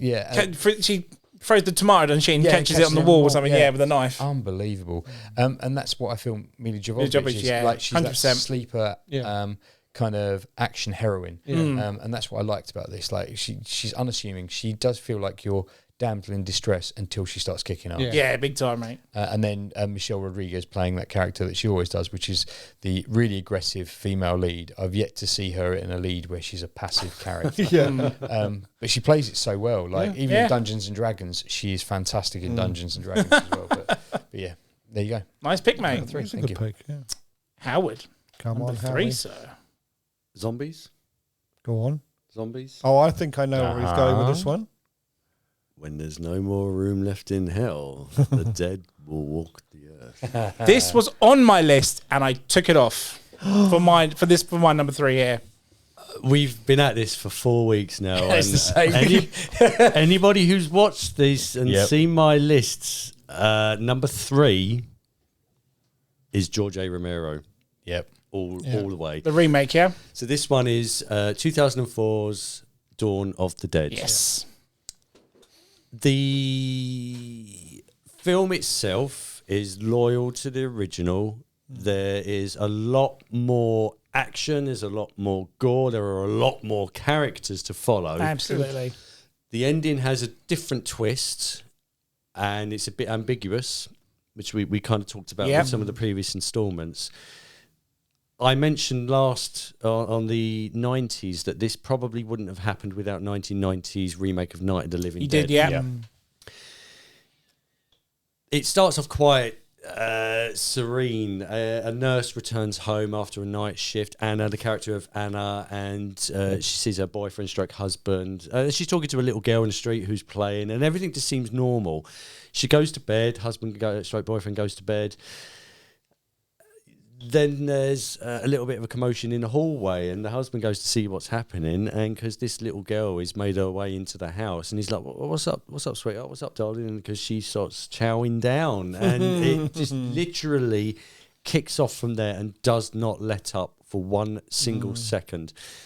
There's homages to some of the previous installments. There's the scene where there's a crashed tanker truck into a fuel station, and this kind of goes back to what the original character of Ben was saying in the 68 version of Night of the Living Dead. Is the reason he had to end up at the farmhouse where he ended up. You got Ving Rhames, who puts in the turn as the police badass motherfucker in this movie. And what was nice is that I was doing my little bit of research. Apparently, this role was made for him, and he actually, when he heard this film was going to be made, he said he campaigned to be in it. He said, "I'm going to play a part in this film," and he did. And again, the film industry didn't really have any faith in this film and didn't want it to be made. And I'll be honest, when they announced it, I didn't want it to be made either. No, I think I because- mentioned that on the other episode we did, yeah. And I think I agree with you. In retrospect, when you look at films like the originals, and they're so iconic and well made, and we look back fondly on them, you just think, I don't want it to be made. But what a fucking film. Yeah. And it's we've talked in previous weeks about the fact that the George A. Romero world of the zombie is so beloved, but this film surpasses, I think, anything that had come before, really. And it gave the modern viewer this new age of zombie. They're a little bit faster, they're a little bit more ingenious, and the makeup is still great.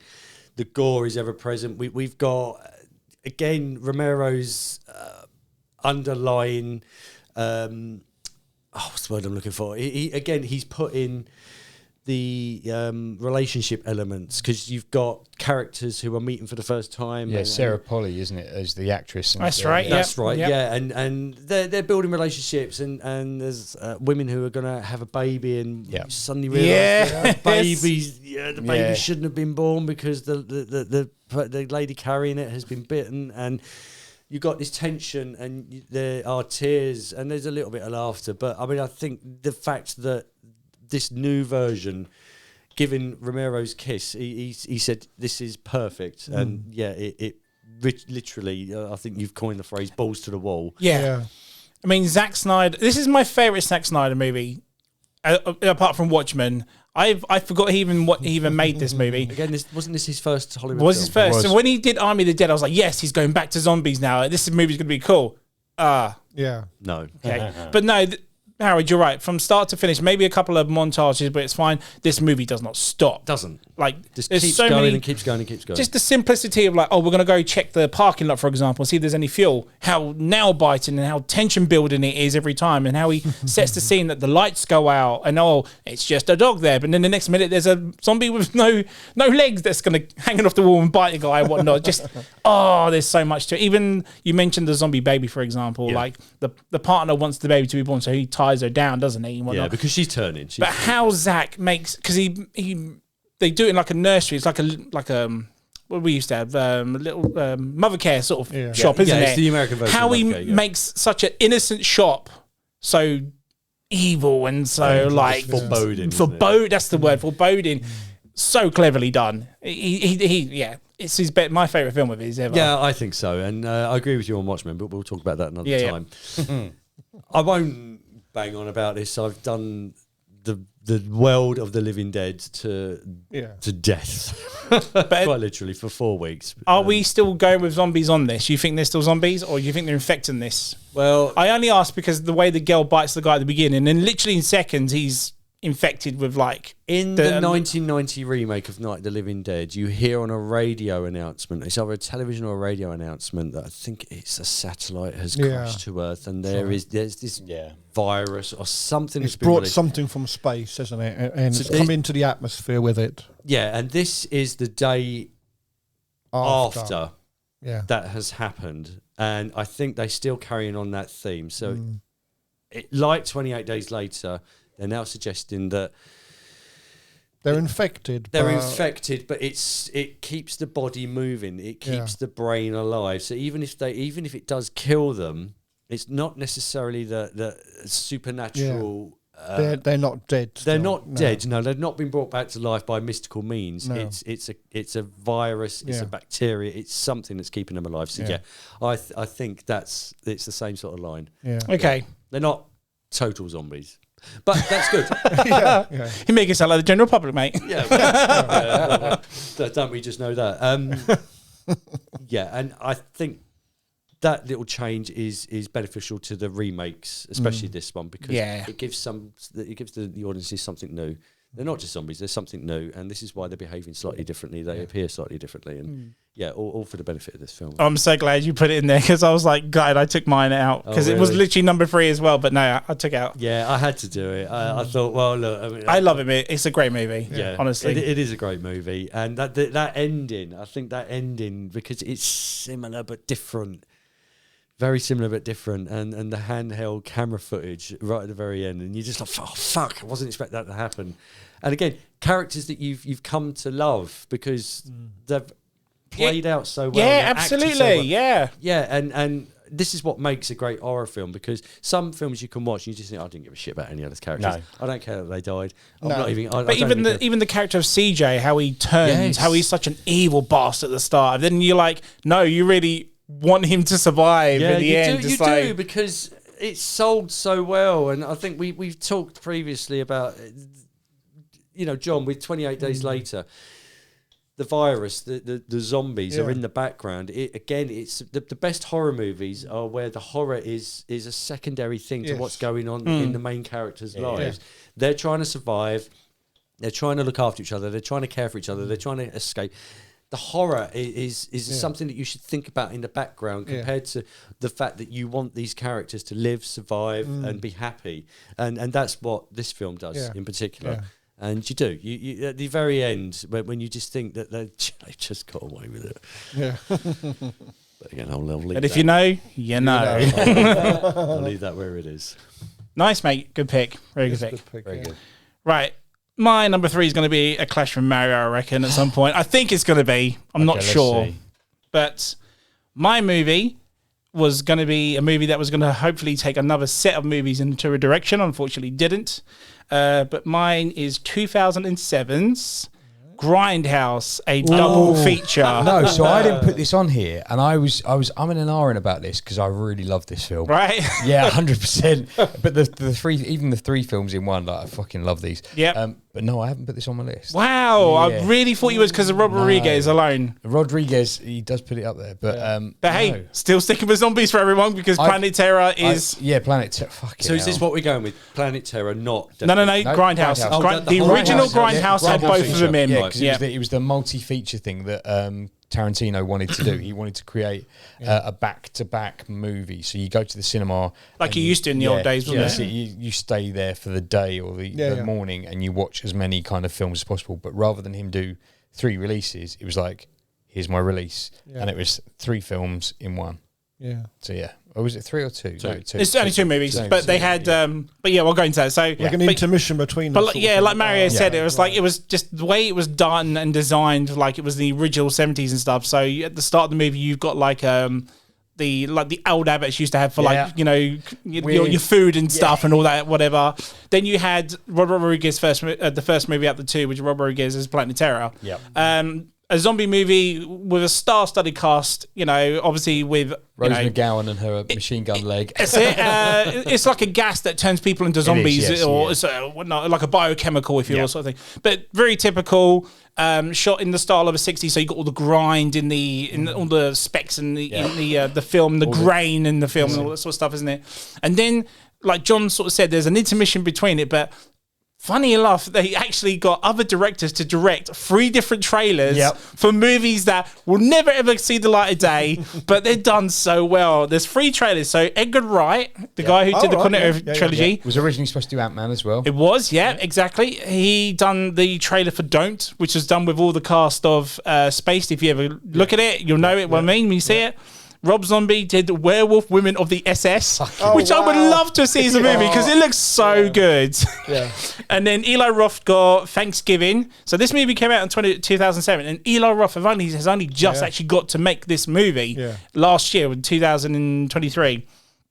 But as a trailer, again, it looks fantastic. And the way they're done, again, with the amount of cast they've got, and all these, like Werewolf Women of the SS, I kid you not, has a cameo of Nicolas Cage being a Chinaman. Oh, all right. Seriously? Just you can watch these trailers on YouTube or whatever. I'm going to have to YouTube that then. And then obviously straight after that we go to Quentin Tarantino's Death Proof, which again it's not the typical sort of horror film of a guy stalking, but the story about it is about like an old stuntman. Let's be honest, it's about Tarantino's love of feet. Yeah. It's about his love of feet, but one of the way the girls dies when her legs come off with that car crash is fucking awesome. But it's about an old movie stuntman who's no longer in movies, who stalks women and crashes his car and kills them. Your uncle Kurt. Nice one. He doesn't run. He drives. Even though he's in a 100% death-proof car, he doesn't run. But yeah, you can buy these. So when this came out in America, it was the double feature. But when it came out in this country, unfortunately, Miramax were like, look, it didn't do very well here. No one wanted to sit through a 3-hour plus movies, should I say? Which they do now. Which they do now anyway. But then, unfortunately, Miramax decided to release them individually. So we never got the start with the food adverts. We never got the trailers in the middle. But don't Prince Charles Cinema in London do these kinds of things? Oh, absolutely, yeah. I'm sure they but would back do then it. they did. Yeah, But no. I've got the American copy of it, so it's like in its original 3-hour presentation. yeah. The movies are slightly cut a little just to fit in for the 3-hour mark. Yeah. But I do like them as their own ones as well, because if you want to see the extra versions of it or not. Very cleverly, and I don't know if anyone knew this, but Robert Rodriguez's Planet Terror, there's a feature on the Blu-ray where you can actually hear the audience. So he recorded the audience's reaction on the premiere for it. So anytime something bursts out, or gore out, whatever, you can actually hear them going, wow, okay. It's a nice little thing to do, but he done that for that, and it was like, it's a nice little touch for him to do that. But I just wish that it was successful and it made more, and they could have got other known directors to come and do these little created a series, a stylized yes, series. that's what it was meant to do, wasn't it? Not just Tarantino, not just like Eli Roth could have had his own one. Absolutely, Edgar Wright could have done the whatever. Rob Zombie, I'd love to see Rob Zombie come do on. a 70s version or a 70s stylized version, and Edgar Wright, and then you can move into like Danny Boyle and someone like that. Absolutely, off the wall, just come in and do it. It'd be exactly, amazing. mate. You get the cast for it and whatnot. It would have been fantastic, and it's just a shame it never kicked off. But for me, I just had to put this on. It was very last minute, and I just remembered it was here. But like you said, there were so many moments in it I love, like the machine gun leg or the epic car chase in Death Proof, which might be in another list in this season. Who knows? Never know. We never know. But hey, I can't deny Grindhouse from 2007 has to be number 3. Nice. Let's go to number 2s. Number 2. John, over to your number 2, sir. My number 2. Number two. Right. The budget was 30 million. Box office 76 million. It came out in 2007. Not a zombie film this time round. Boo. Oh, it's a Do you mean? it's a vampire film. Oh, from 2007. And you know I like my vampires. I know. 30 Days of Night. Of course. Yes. Holy shit. And just to add to that, you know what it is as well, didn't you? It's a comic book film. It is a comic book film. Yeah. Are you having an existential idea- crisis? Did you leave this off your list and now you're You've regretting forgotten about it. Yeah. Yeah. I Again, it was going to be in my list. I just didn't know where in my list. I had it on my list. I took it off my list because I was just like, it is a quintessential kind of vampire film, but it's just He knows I love all this film. out. Yeah. Again, like you say, the idea of the film was originally touted as a comic and then as a film, but was rejected. A few years later, the author, Steve Niles, shows the concept to IDW Publishing, who published it as a comic. When Niles took it to Sam Raimi, he loved it and said that he gave it a green light because he said it's unlike the horror films of recent years. That's literally what Sam Raimi said. Bloody gory. Yeah, it is bloody gory. You know me, you know I love my vampire films. Almost any film with a vampire in it, I'll watch it. But basically, the premise for this is it's a town in Alaska is preparing for the annual 30 Days of Night. They get 1 month every year where they have no light. The sun goes down and it stays down basically for the 30 days. What a great premise for a vampire, right? And it is actually true. It's a town, Comic movies, folks. the town was called Barrow. It's actually got an Inuit name now, which I can't pronounce. Anyway, the stranger arrives in the town from a large ship and he sabotages the town's communications and the transports. And the transports are things like trucks, skidoos, anything that the townspeople could use to get out, sort of thing. And he turns up just, the day that it's going to go dark. And he does all of this as it gets dark, so that once it's dark, everyone is trapped in the town. And then that night, a band of vampires attack and kill most of the townsfolk, forcing the survivors to hide in an attic. Now, I'm not going to say any more, because I think it's a film. It's to survive the rest of the month now, isn't it? Yeah, it's a film that things like they get that woman to go up the street. They bait him, don't they? They get this woman. Exactly, they bait her. They get her to go up the street. She's wounded and she's crying out for help because the vampires want them to come out and help her, and then they can get them. And it's little things Predator hunting the prey, isn't it? It's one of these standout, one of the best vampire films I think has ever been made. They're old vampires as well. They still speak like an original vampiric language and stuff. They're not the vampires that you're used to with the two long teeth like Dracula. They got big fucking mouths and they scream, don't they? Like animals. Their mouths are like. Remember, was it Critters? Yeah. Remember when Critters? And they had like about 1,000 teeth. Yeah. This is what they look like. 100%. Oh man, they are fucking scary. But the fight scene at the end is very, very good, and I liked how it ended, even though it kind of like. And it's exactly what happens in the book as well. Yeah. It's not like they made it up or anything. It actually does happen in the book. It's one that's very, very faithful. Is this Josh Hartnett? Yeah, it is. Yeah. I was trying to think of his name, and then you just got it. Yeah. One of my top favorite vampire films. Definitely. It was on the top. Was it on the top 5 on that episode? I'm pretty sure. Yeah, I can't remember, to be honest, but I'm pretty sure it was because it's must have been up there with my. But yeah, no, it's a good film, and if you haven't seen it, please go watch it.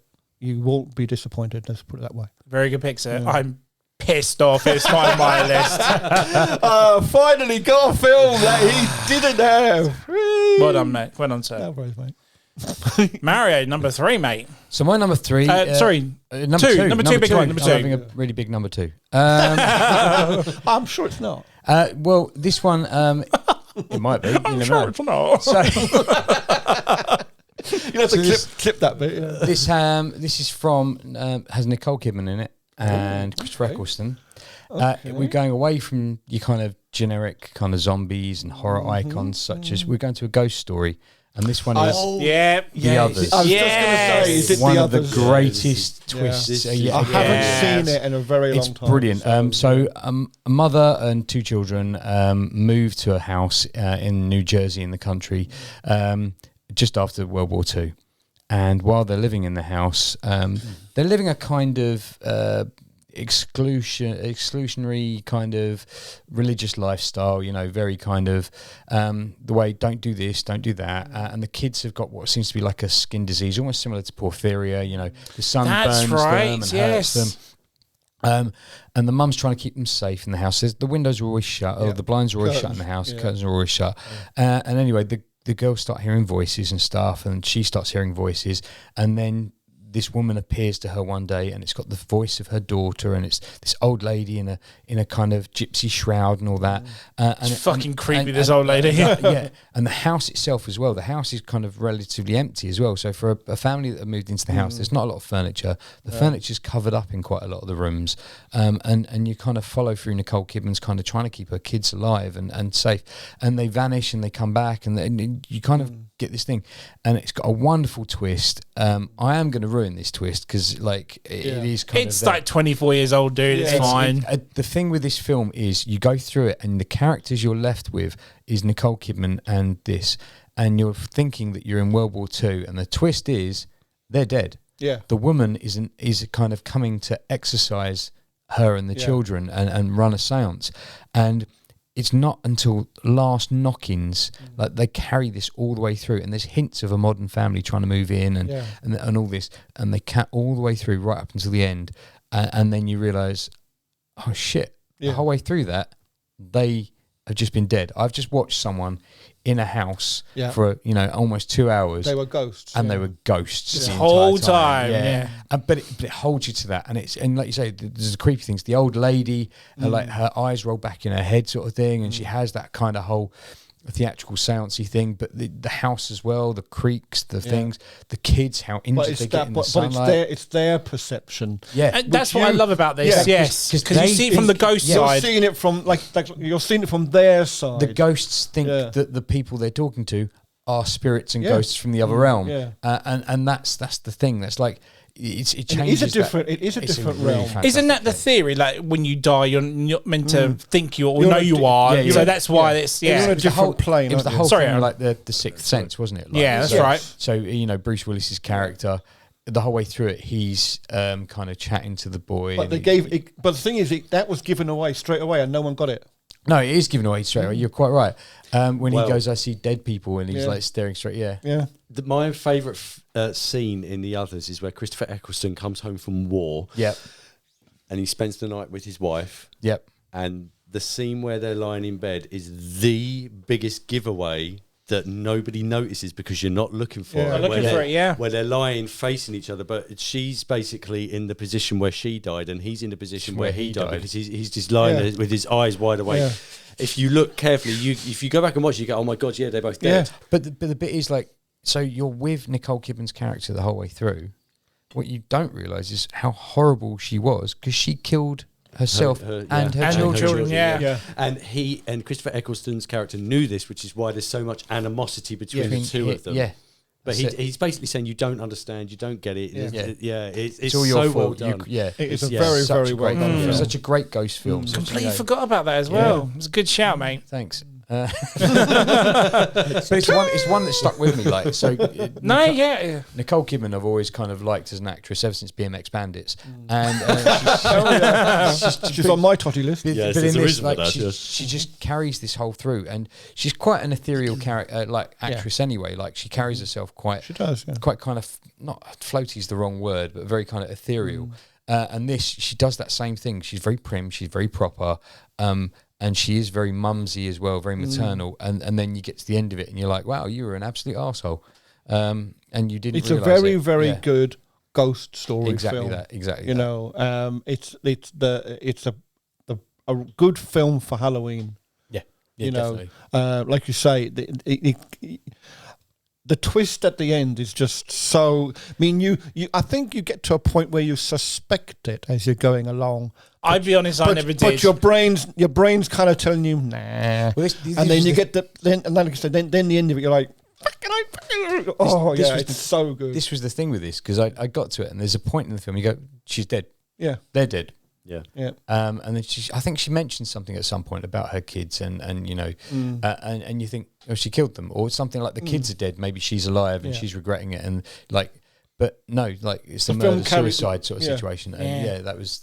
Honestly, I never clocked it until the end. I mean, I was so worried about the old woman that's hunting the kids sort of thing. And there's that scene where they're hiding in the cupboard and little girl goes, can you hear it? There's something outside. And then there's a very quick shot of the old lady opening the door. But I remember seeing in that scene, like, everyone around me just screamed on that bit. Because she's creepy looking this. I think she's blind or something. But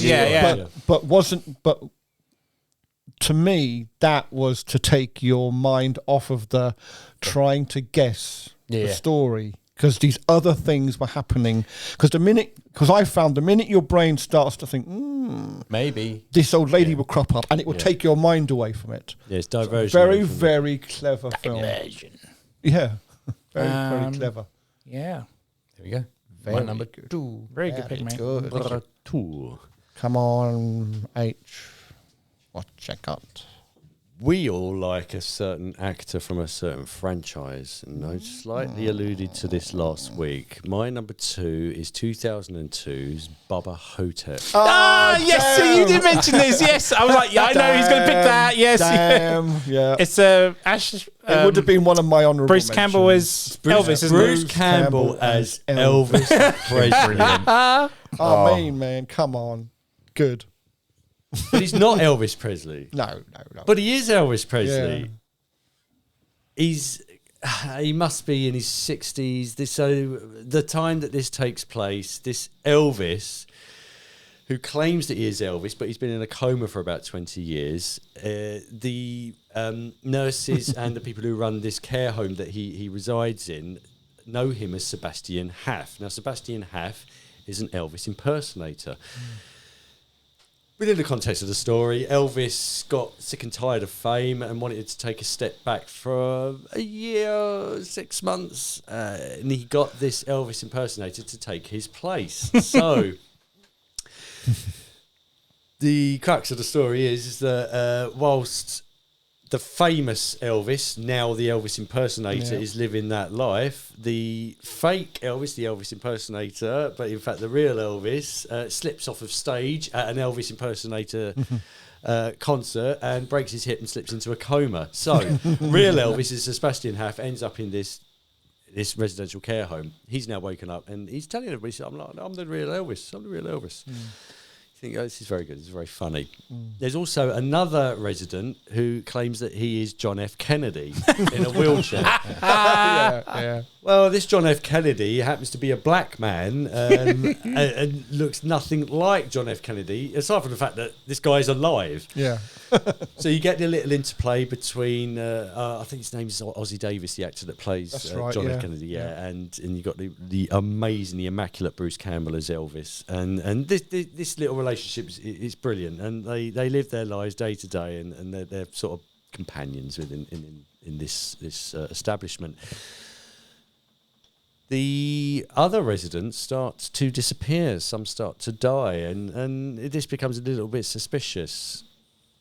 The long story short is that a 2,000-year-old mummy is stalking the halls of this amazing, this OAP residential, and who can stop it but Elvis himself, 65-year-old Elvis and Black John F. Kennedy.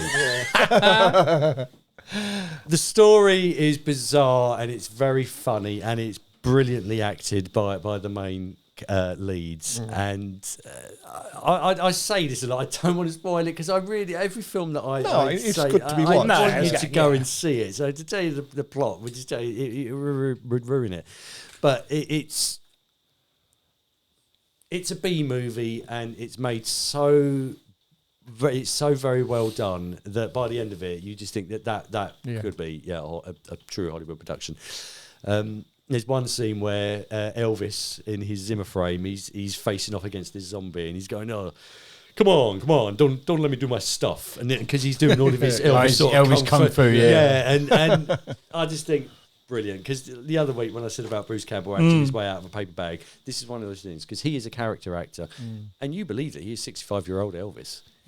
Absolutely no doubt. And it's good because he could have just done Ash in an Elvis outfit. Ash, but he didn't know. That's what I liked about it. This is humble Elvis. This is old, aged Elvis who can't be fucked anymore, and he's got bladder issues, and he needs a Zimmer frame to walk, and he's losing his hair, but he puts on his spangly white Elvis outfit, and him and John F. Kennedy go off to fight this 2,000-year-old zombie who just so happens to be dressed as a cowboy. I mean, they all do. It sounds ridiculous, but it is a fun film. It's a very fun film. Yeah, exactly. That's what it's meant to be, isn't it? So, it is. And when the movie knows it's that, you know you can have a good time with it. They play it for laughs, and there's so many sight gags, and I just think it should be on anybody's 2000 horror list. Bubba Hotep. Bubba Hotep. And I'm still waiting for the prequel, Bubba Nosferatu.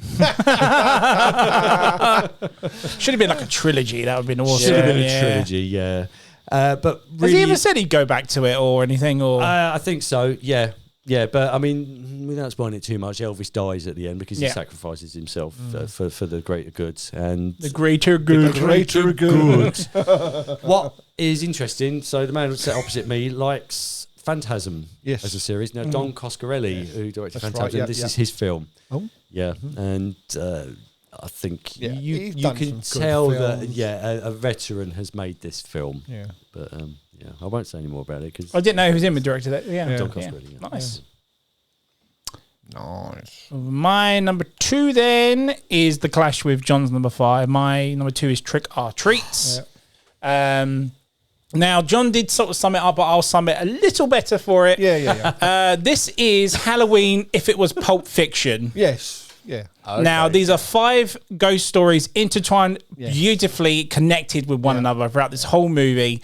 And like John said, it's about the little character of someone that goes around and makes sure people are celebrating Halloween the right way. For example, you can't blow out your jack-o'-lanterns till the next day. If you leave them like that, he'll come and haunt you to put them back on and whatnot, or give candies. It's like saying there are rules to Halloween. If you don't do it, he'll come and haunt you. Yeah. But anyway, there's all these other little stories in here. Do you remember like the shows like Goosebumps or Are You Afraid of the Dark and all that sort of? It's kind of like that, but with the effects of bringing horror characters into it. Like, for example, there's a group of girls who keep saying they're werewolves. So what they do is they go to a fancy dress costume and dress as like, you know, skimpy Snow White and whatnot to bring the prey in. And they all do turn into werewolves. Yeah. Spoiler alert, by the way. Yeah. But there's also other little ones where a serial killer who sort of goes around the town and... again, I don't want to spoil it, but he's in it, and there's other stories where you see him in the background and stuff, and then there's other ones where one of them is a couple, isn't it, that start the movie and they get killed off, but then again they pop up later on because the movie's now reversed and it's connected back to it. Brian Cox is in it as well. He plays a guy who fucking hates Halloween. So that's the one. That was the story that John was talking about. And again, he's mentioned here, you spot him in other certain bits, and then it goes round and comes back to his side of the story, or his actual story. But there is actually one really good storyline in this, and it's about a bunch of special needs children that died in a van, school bus, wasn't it? Sorry, beg your pardon. And there's like the town legend of them, and they go to this quarry, and you know, kids play tricks on the typical thing like that, but done really well. And the story is so, you know, really well told. And again, you see other characters and then it connects and then it goes to the other story. And it's just, it's really well done. So this was advertised in 2006. That's when the first ever trailer came out for it. And I was like, I really want to see this. And then we heard nothing from it. Nothing till 2009. And that's when the DVD release came. And that's when everyone got to see it because they knew this movie was coming out. And it just, Warner Brothers for somewhere just shelved it for 3-4 years or whatever it is sort of thing. So... like I said, John said it never got the theatrical release until a couple of years ago, but it had the cult following. It has a sequel on the way as well, so there is a big cult following for it. The 4K is out for it in 2 weeks of recording this. I cannot wait. I love this movie. This movie is my second favorite Halloween movie. Obviously, on top with the obviously Halloween movie. I knew it had to be on his watch list, it every year. and I knew he'd explain it better. I recommend people watch it. If it ever comes on Netflix, Amazon, whatnot, or borrow my copy, or we do a commentary corner, or if we do a commentary corner, you need to see this. This is the essential Halloween film. We will be doing a commentary corner. And it's so clever. Seen it, so I'd like to come fresh into this. Honestly, it's so cool how all these, they all intertwine with one another and connect, just like Pulp Fiction does, but with Halloween. Watch it. It's fantastic. My number 2, Trick or Treat. Let's bring it home with the number ones. It's number 1. Bring it home, John. Number 1. My number 1 has already been said. It is Dog Soldiers. Oh no! Wow. 2002. I knew he'd have this. I knew he'd have this. I didn't know you liked it. Yeah, I bought the collector's edition 4K when it He's came the out. reason why we had to do a commentary corner of it. Right. Also, we all know that John likes dogs. That's true. He likes dags. I like dags. Do you like dags? Yeah, I like dags.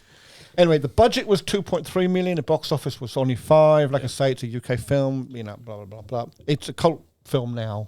Wasn't at the time. But one thing you didn't mention is about Cooper and how we see Cooper. That's true. At the very beginning, yeah. Because you mentioned a couple that go hiking and they go camping. They get attacked by something. But we don't see what it is. And then Cooper is trying to join the SAS, and he fails. And because I can't remember one. Won't shoot the dog. Oh, that's right. He won't shoot the dog. But Captain Ryan is the one that refuses him and basically says to him, shoot the dog, and he won't shoot the dog. So he says to him, right, you got to go back to unit. So then 4 weeks later, these 6 soldiers are basically now out to try and catch the SAS or you know, it's a manoeuvre that they're doing. Exercise, and it turns out that this Captain Ryan and these SAS soldiers are the same group that he was trying to join these 4 weeks earlier. Essentially bullied him, didn't they? But John, why are the SAS group there? Oh yes, because they are there basically to find out what's happened to these the hikers and the werewolves. But they don't say what they are. There was only meant to be one, damn it. I was going to say, he knows that there's werewolves, right? Yeah, I wasn't going to Captain Ryan says it, Ryan's a real piece of work, and he knows why he's Yes. there, and they want to capture this thing for the UK Army at all costs. But they believe that there was only one. So the legend of this thing, and shit hits the fan big time, and the whole squadron gets taken out. So squadron because it's very the SAS basically they call themselves as squadrons because they're the special air service. But it's very cryptic what he's because like you say he says to them there's only supposed to be one, and it makes you think, well, one what? Yeah. So it's very, very clever, and then later on, then when they appear, you're like, oh. So you understand, So you understand the relationship between Cooper and Ryan. That's how Cooper gets involved in it. Which is why he has to ultimately but be the hero over Wells. He is such a good character. Like he is, and like we mentioned, lovable to boot. You want him to survive. You need him to survive purely because of that beginning scene, but also because he deserves it. Yeah, but Sean Pertwee does play a good role. I love Sean Pertwee. You both didn't mention the gut scene. Oh yeah. Oh, one of the best practical effects in that movie. Put it back in. That's it. They're not gonna fucking fit. Just put it back in. Yeah. Fucking hell. But they do the old super glue technique with him as well, don't they? And that's the thing, right? That's actually what they did. Yeah. That's what super glue. That's what it was invented that's for. It was invented in Vietnam. Vietnam, in order to be able to bond human body parts back together quickly, so they could get them off the battlefield fast. But to get them back in to the field, so they could just keep on fighting. Yeah. That's exactly crazy shit. Yeah. But so everything Howard said, plus what you said. Plus what I've said. It's like you say, you knew it was going to be my number one. Yeah. But of horror films, my number one horror film. Yeah. Of the 2000s. Of the 2000s. Wow, I'm sorry, mate. I didn't know. That's all right. That's why I didn't say anything, because we don't say anything until it comes around to us, so that's fine. But But again, like you said, Neil Marshall's first film. Yeah. It is. Yeah, and what a banger. That spawned his career, basically. He's done some good films. The problem is, I'm kind of glad he does like straight to streaming service movies now. Yeah. He's a director for Shudder channel now, which is kind of sad. I'd like him to come back and do like the gritty... sort of independent make like he did for his first movie, because he is a talented director. Yeah, but he kind of likes. I know, these kinds of films, but I don't want him to sway because he went into TV for a bit. He did a few episodes of Game of Thrones and stuff, didn't he? And I was kind of hoping he wouldn't do it, but then we had Doomsday and we had your favourite Hellboy. Yeah. The new Hellboy should be very good. Don't you dare! That looks like a piece of shit. It really does. But it's like, I love Hellboy. But I love Ron Hellboy. Perlman is my Hellboy. Yeah, in the same way as like, if anyone ever talks about Beauty and the Beast, Ron Perlman is my Beast. Yes, exactly. He's my Vincent. Yeah. He's that guy. That with Linda Hamilton? I mean, yes, it was. I like Hellboy as a character, and to me, the only Hellboy is Ron Perlman. Yeah. So when I found out David Harbour was going to be playing, I was like, for Christ's sake, seriously? It wasn't, I don't think, personally, it was a bad film, but it could have been so much better. He'll always stand by. He does like but it could have been so much better had Ron Perlman the been Golden doing Army it, was like, they peaked at the Golden Army, and then it was kind of like, well, where do you go from there? Because there's so many stories with Hellboy, but each one of them goes back to where he's trying to get back to where he came from. And you can't really have, like Ron Perlman, great as though he is, he's going to be very, very kind of restricted in the amount of things he could do. Yeah, this is it. Mm. I think he was with Blade Trinity. He was kind of getting to the end of his usage, really.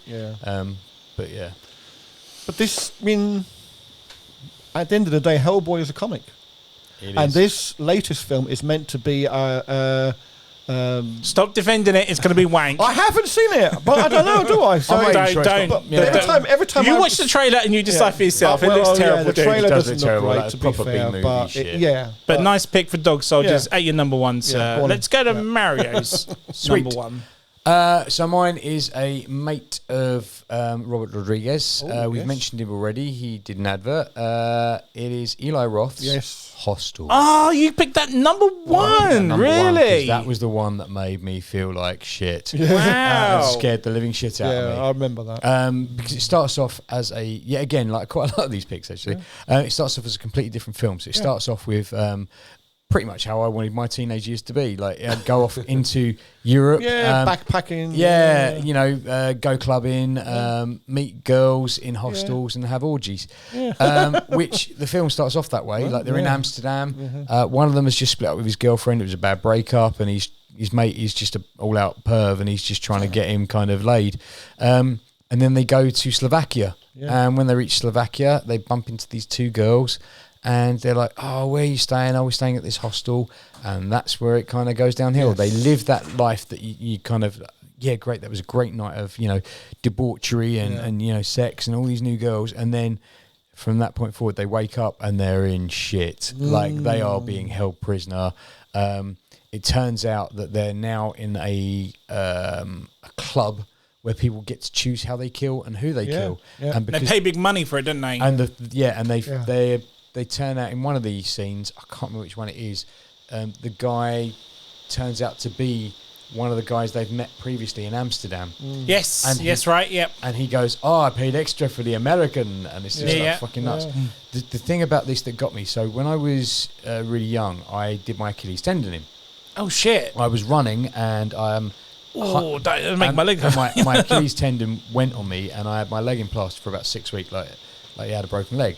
So there's a scene in this where yes. Oh, and this is the one where the guy kind of goes, it's fine, I'll let you go. He's drilling into his body at this point, so he's using a drill to drill, and you see the drill, and he's not even using a drill like full pelt. He just does it really slowly and pushes the drill, and you see the skin and the flesh. It's just This is this is the proper torture porn stuff. And he goes, no, I'll let you go. But what he does is he cuts both of his Achilles tendons. Goes straight through. And then he releases him from these shackles that he's in.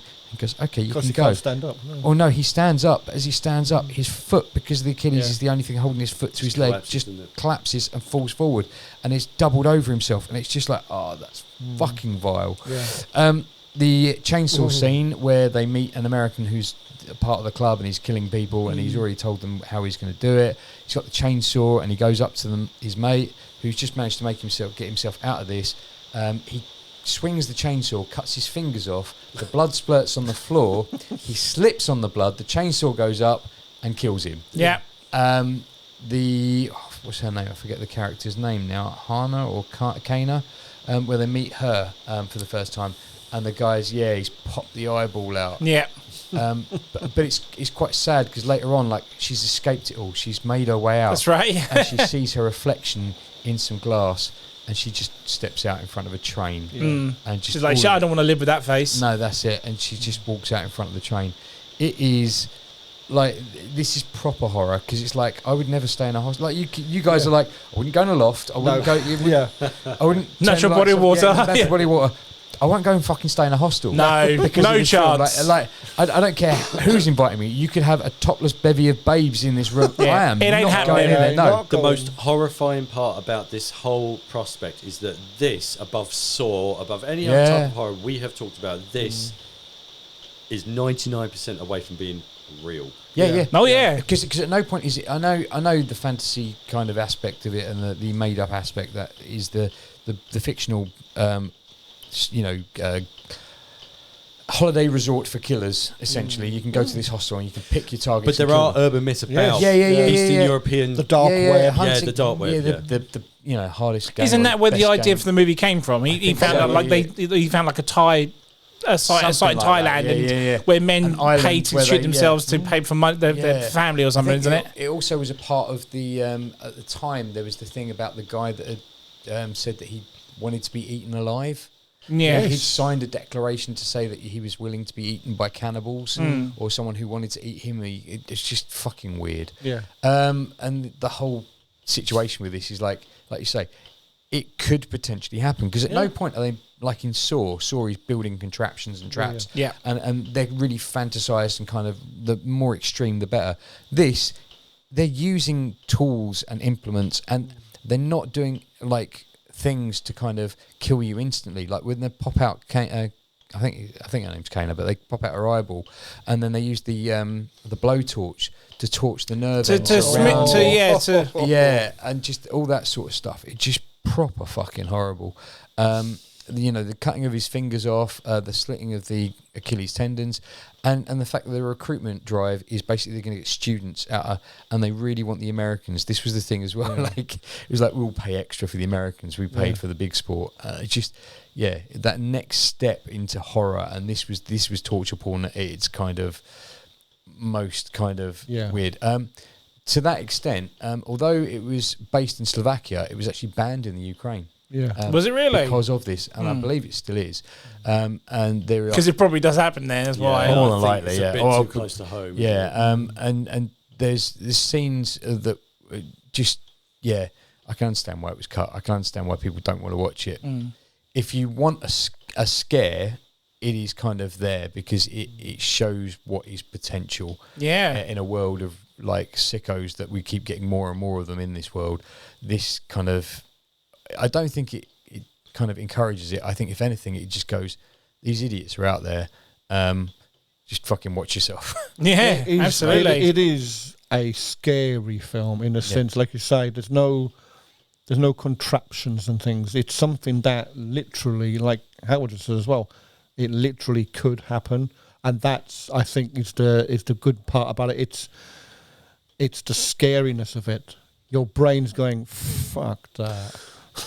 Well, even something like, it's not a horror film, but Taken, for example, that, like they get snapped outside the airport. And the auction there as well. Because there was what's the Korean film that was on Paramount? Basically, the guy wakes up in an island and they're auctioning off his body, like his organs. What? Oh, I know what you mean. I can't remember the name of it. Yes, Buried or something, or something like that. Yeah, I know. He wakes up on the island. That's really good. But the island faces an earthquake. That's right. And they're stuck in the building, isn't it? That's right. And he manages to kind of escape and convince everyone that he's actually not the kind of fodder for them to bid on, but actually he's one of the people bidding. And you should watch it. Every episode is done in one shot. It's so good. It's really good. And really freaky. But it's it's another thing of like, people are that desperate for these medical things, or for that next kind of hit. That they're all trying to outbid one another to get a kidney or a thing to save their loved ones and whatnot, isn't it? Yeah, the ones that were trying to save their daughter, and they were like, "Well, have you got the money?" No. Work out a payment plan. In it, later on, like Mummy's coming back and she's having her organs kind of fleeced. That's it, God. But over the last 4 weeks, we've talked about body horror. Yeah. And I think You have. Someone who hates it. I said about Hellraiser 2, that kind of started it. Then we moved into like Event Horizon. Videodrome and stuff like that. Videodrome and all that. And I said, these particular things is why I'm not very keen on it. Hostel. Yeah. Just fucking, Jigsaw and Saw. It's fantasized. It's fantasized, because there's the elaborate traps. There's something it's really over exaggerated like that, as well. Like Hostel. For me, when I first watched it, and my now ex-wife at the time, and we watched it together, and I said to her at the time, it's very much like the tone of this. I said, this is the future of horror, and I don't actually like it. Because we've joked, it's not porn, but it was porn. It was porn because it was made to titillate people who wanted to go that extra step further with stuff like that. And take horror to the next extreme, isn't it? It really is. It's not, like, to be fair, it's that kind of horror. It's not for me either. No. I've watched Hostel old school. I've seen Hostel once. I'm old school in the sense that I like my horror. I like my vampires. I like all of horror films we've spoken to. I love them all. You like your character horror. Yes. You like Universal monsters. Come on, let's have some more of them. I like horror personality. That's the horror I grew up with. So that's what the horror that I like. I have seen Hostel. I thought it was not a bad film, but that style is not for me. I've watched Hostel a couple of times. That's why I didn't watch the rest of them. Each time I know what's coming, and each time I'm still there going, it's too real. And to be fair, I mean it for the right kind of people, it's probably fantastic. It's very, very, it's too real. Yeah. For me, I like when my girls go on their holidays, they ain't staying at hostels. I'm telling you now. I like my fantasy horror. Yeah. You know what I mean? We keep saying it's too real. It's too real. Yeah. Horror, I think, needs to have a boundary, and unfortunately, with films like Hostel, that boundary has been crossed. Yes, absolutely. There's nothing wrong with that. No, it's not. If you enjoy it, it's absolutely fine. It's that style of horror is for some people, but not good everybody. luck to them. But not Didn't for it everybody. have a sequel? It did. It has There's about 2 or 3. Yeah. Was it 4? I think it's 4 Yeah, of them. there's a few. Yeah. The other difference is like, so if you look at your character horror and that it's a fantasy, it's another world, it's something evil, it has no reason to do it. No. In this, they don't have a reason to do it, but they're not evil. They're not from another realm.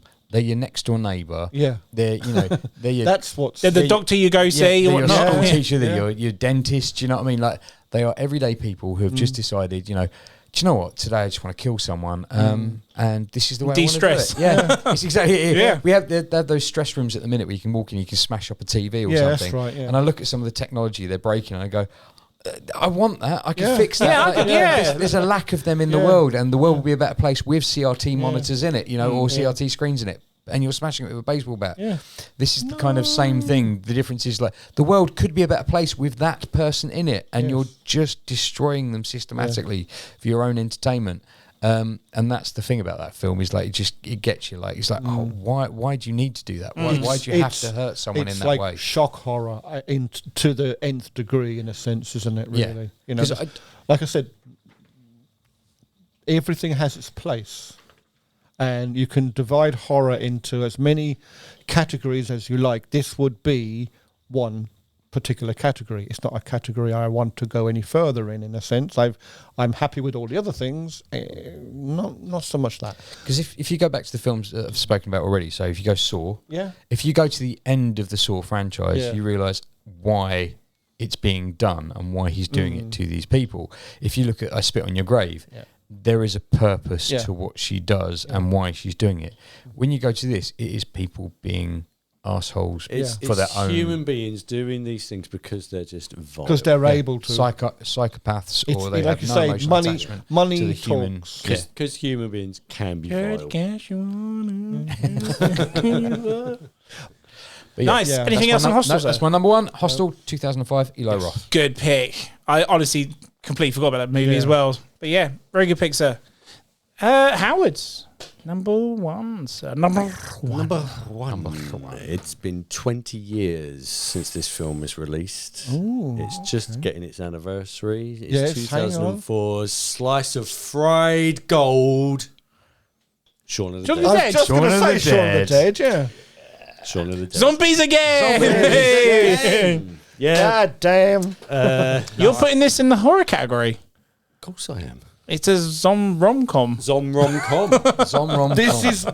This is why I didn't put it in my top 5, because everything I looked at it comes up as zombie comedy. Yeah. There's nothing wrong with that, but it's an honourable mention for me. I wanted to do fair enough. proper. It's like Hostel. Hostel, it's a proper shocky horror. I'll tell you So why. I was picking shocky kind of horror. I'll tell you why it's my number one, and I I do put it on a like it. horror list. Cornetto trilogy, man. For me, The all day Cornetto long, trilogy yeah. all day long. Nice. All exactly. day long. Yeah. It homages so much of Yes. what I've already talked about over the last month. Yeah. And it's a little love note to those is. films that we all like, and I especially do like. We have moved out of the TV series of Spaced, and we've taken our favourite actors and our favourite type of characterizations, and we've put them into a motion picture. Yeah. That I would personally say is one of the most perfect films ever made. Yep. Yeah, it's 100%. right there. Yeah. It is played straight by an immaculate cast. Yep. So we've got Simon Pegg, we've got Nick Frost, Peter Serafinowicz. Peter Serafinowicz, yeah. Amazing. That infamous... The Tick and the voice of Darth Maul. He is, in that infamous shower scene. And I think it's what we needed at the time. There wasn't quite a comedy horror mix on the scene, and we got it in a UK, a British movie. And who was the director? Edgar Wright. Edgar Wright. His first movie. It was his first movie. wasn't it? Yes, Yeah. it was. I mean, what a banger! Yeah, I don't want to use the same old things I say all the time. He nailed it on the head. He got it right. It was, brilliant. The first time I watched this film, and because I am a big fan of Pegg and Spaced, Same here. and that's what I was expecting, and that's kind of what you got. But it was the writing, I think, more than anything. And What's interesting about this particular film is that there was no ad-libbing that you would normally expect. It was written so deliberately, and it had to be acted and directed and filmed in a certain way that otherwise it would have broken from the narrative. Yeah. But what we did get was an amazing film. Yeah, a So much. rom-com. So much quotable, so many scenes. Well, how many times do we sit around this table and quote, not just from that, but from Hot Fuzz and from Well's End? Let's go to the Winchester. Let's go to the Winchester, and we're coming to get you, Barbara. Yeah. Which again is one of my favourite lines, obviously. And it pushed all of them into the stratosphere. I think, the final scenes where we lose Ed and the two main love interests sort of move off into the distance, and we get Ed back, and it gives you everything that you need. I think everybody's seen Shaun of the Dead. Yeah. My favourite is when they're throwing the records at the zombie.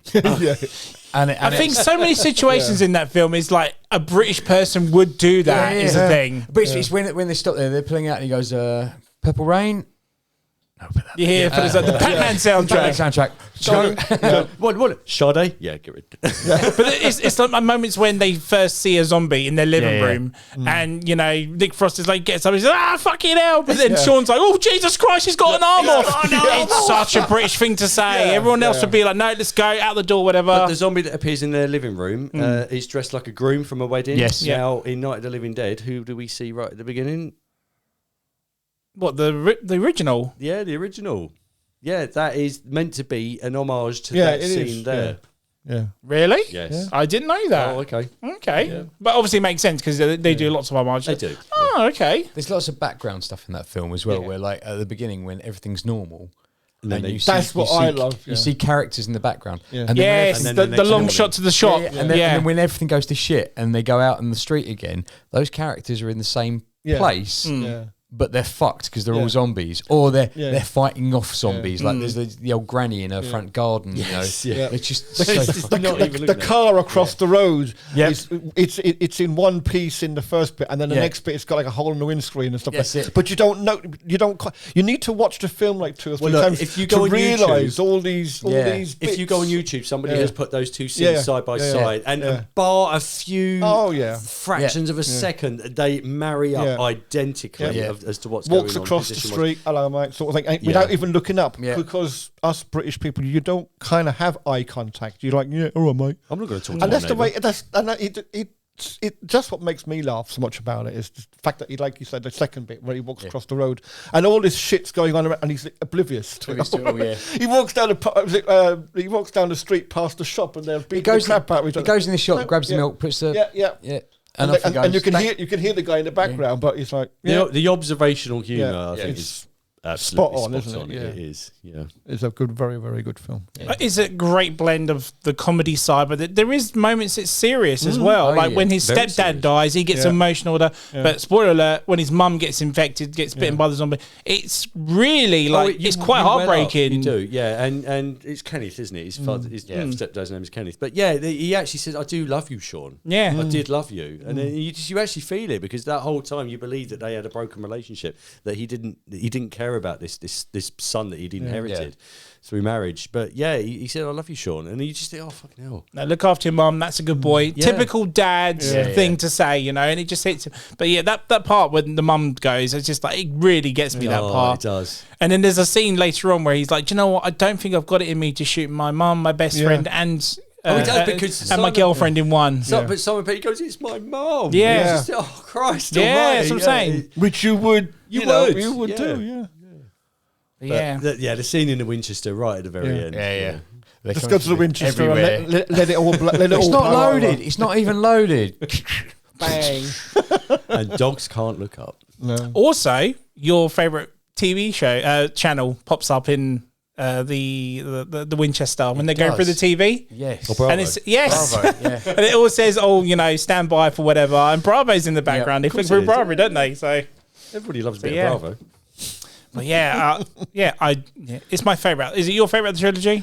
I would probably put Hot Fuzz just above. Really? Yeah. Wow. Yeah, See, under the way. I'm World's End. Oh, you're a World's End guy. Oh, see, right. I didn't get on as I well. like with all World's three, End. but Yeah. yeah. I think, in my opinion, World's End's the weaker of the ones, weaker of the three. But I think that's why I like it. I don't think I've watched. I'm more the underdog, if you know what I mean. I don't think I found it as repeatable to watch as the other two. But then I haven't watched it since it came out. Yeah. So No, I think Hot Fuzz Hot because Fuzz is they got amazing. the formula. Shaun of the Dead was brilliant, but they got the formula correct. Spot but they got on, the yeah. characters right as well. Yeah, like, yeah. and the I am- dynamics yeah. between. Yeah. I am the.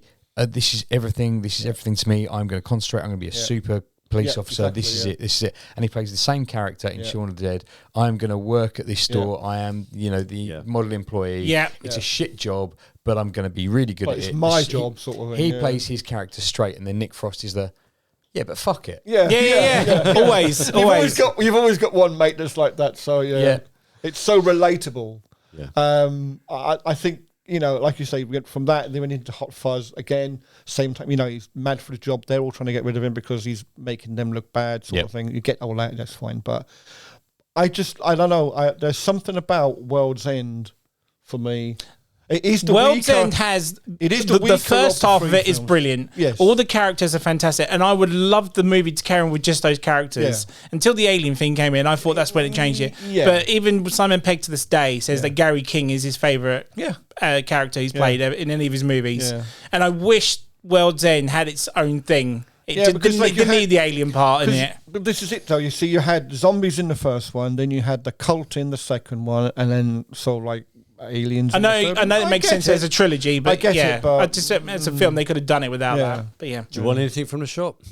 you got red on you, He got red on. Cornetto. Anything else on Shaun of the Dead, sir?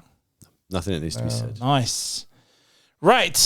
Come on. Let's go. My number one, I mentioned in the horror movie episode, my second favorite horror movie of all time, Neil Marshall's The Descent. Yes. Ah, yes. Oh, yes. We're sticking with Neil Marshall. As much as I love Dog Soldiers, I cannot deny I know this you've is, mentioned this for before. me, his masterpiece of filmmaking. And I'll go into it why I think that. Had you said Dog Soldiers, I would have said what? Not Descent? Because No, I know there you go. Yeah. So again, it's a very dark and depressing movie. But the start of it is like a woman's with a husband and a daughter. They have a car accident. The husband and daughter die, so she's left on her own. So her group of friends are kind of like the people that like to go hiking and do all this sort of stuff out in the wild, whatnot. And they go, look, let's take her on this trip to take her mind off it, and let's get her out of this dark, depressing mindset that she's in. So they go to like these caves they want to go and explore, and they make out it's like a tourist attraction, but it's not. It's like an how do I say it? They're potholes. It's not been seen before. It's like the first time they've gone in these places. Yeah. Like, no one's. I'm trying to think of the word, but yeah. I think they call it potholing. don't Yeah, they? yeah, They're that's going, it. Or they're going in Spelunking, yeah. Because they're going to caves filled with water, so it's splunking, isn't But it? no one has ever been in. This is the first time these have explored these caves. Undiscovered. Undiscovered. There we go. Just like Star Trek 6. Yes. Undiscovered country. Not the best part. And of course, like typical horror fashion, something is in these caves, something is stalking them. The reason why I really like this, because it sounds like just your typical horror film, it is the way it's shot. So Neil Marshall decided to shoot this in widescreen. Now, if anyone's familiar with like the widescreen aspect in films, you've got the two black lines, gives you the whole picture. And these cameras are massive. It's like not as big as an IMAX camera, but they are big. But how he frames it to make it so claustrophobic. And I'm not Which is very claustrophobic hard to in do with person those kind of cameras. as a kind of person, but I can imagine that people who are claustrophobic, the way they see this and the way these women are clawing through these caves and whatnot and these tunnels and stuff, and they get stuck and then they're losing their breath and they're trying to convince one another they can do, get through all this and that. It's just so well shot. The light itself, because it is pitch black in these tunnels, every frame of light in this movie is what the actors have or the actresses have in this movie. Nothing else has been added, so it's the realism of having, if they light a lighter, that's their only light. Yeah. They light their headlamps, that's the only light they have. But typical horror fashion, we have the whole did we spot something in the background? Was there a creeper there? Was there something there? Or was there like a golem looking thing there? And very much like Aliens, very much like Dog Soldiers, we build up on these characters. All these women you do give a shit about, apart from maybe one. Watch it and you understand what I mean. But then I think it's like 53 minutes into the movie, we finally get into the deep, dark caverns of these tunnels and we find the nest, we find the lair of where these creatures have been and where they're hunting. And there's nothing in there but bones. The only problem is these women's lights are all gone out. So all they've got now is their camera, which goes into night vision. Yeah. And I kid you not, leads to one of the best jump scares in cinema history. Gal, if you're watching, or little gal, you know you shat yourself when you watch this.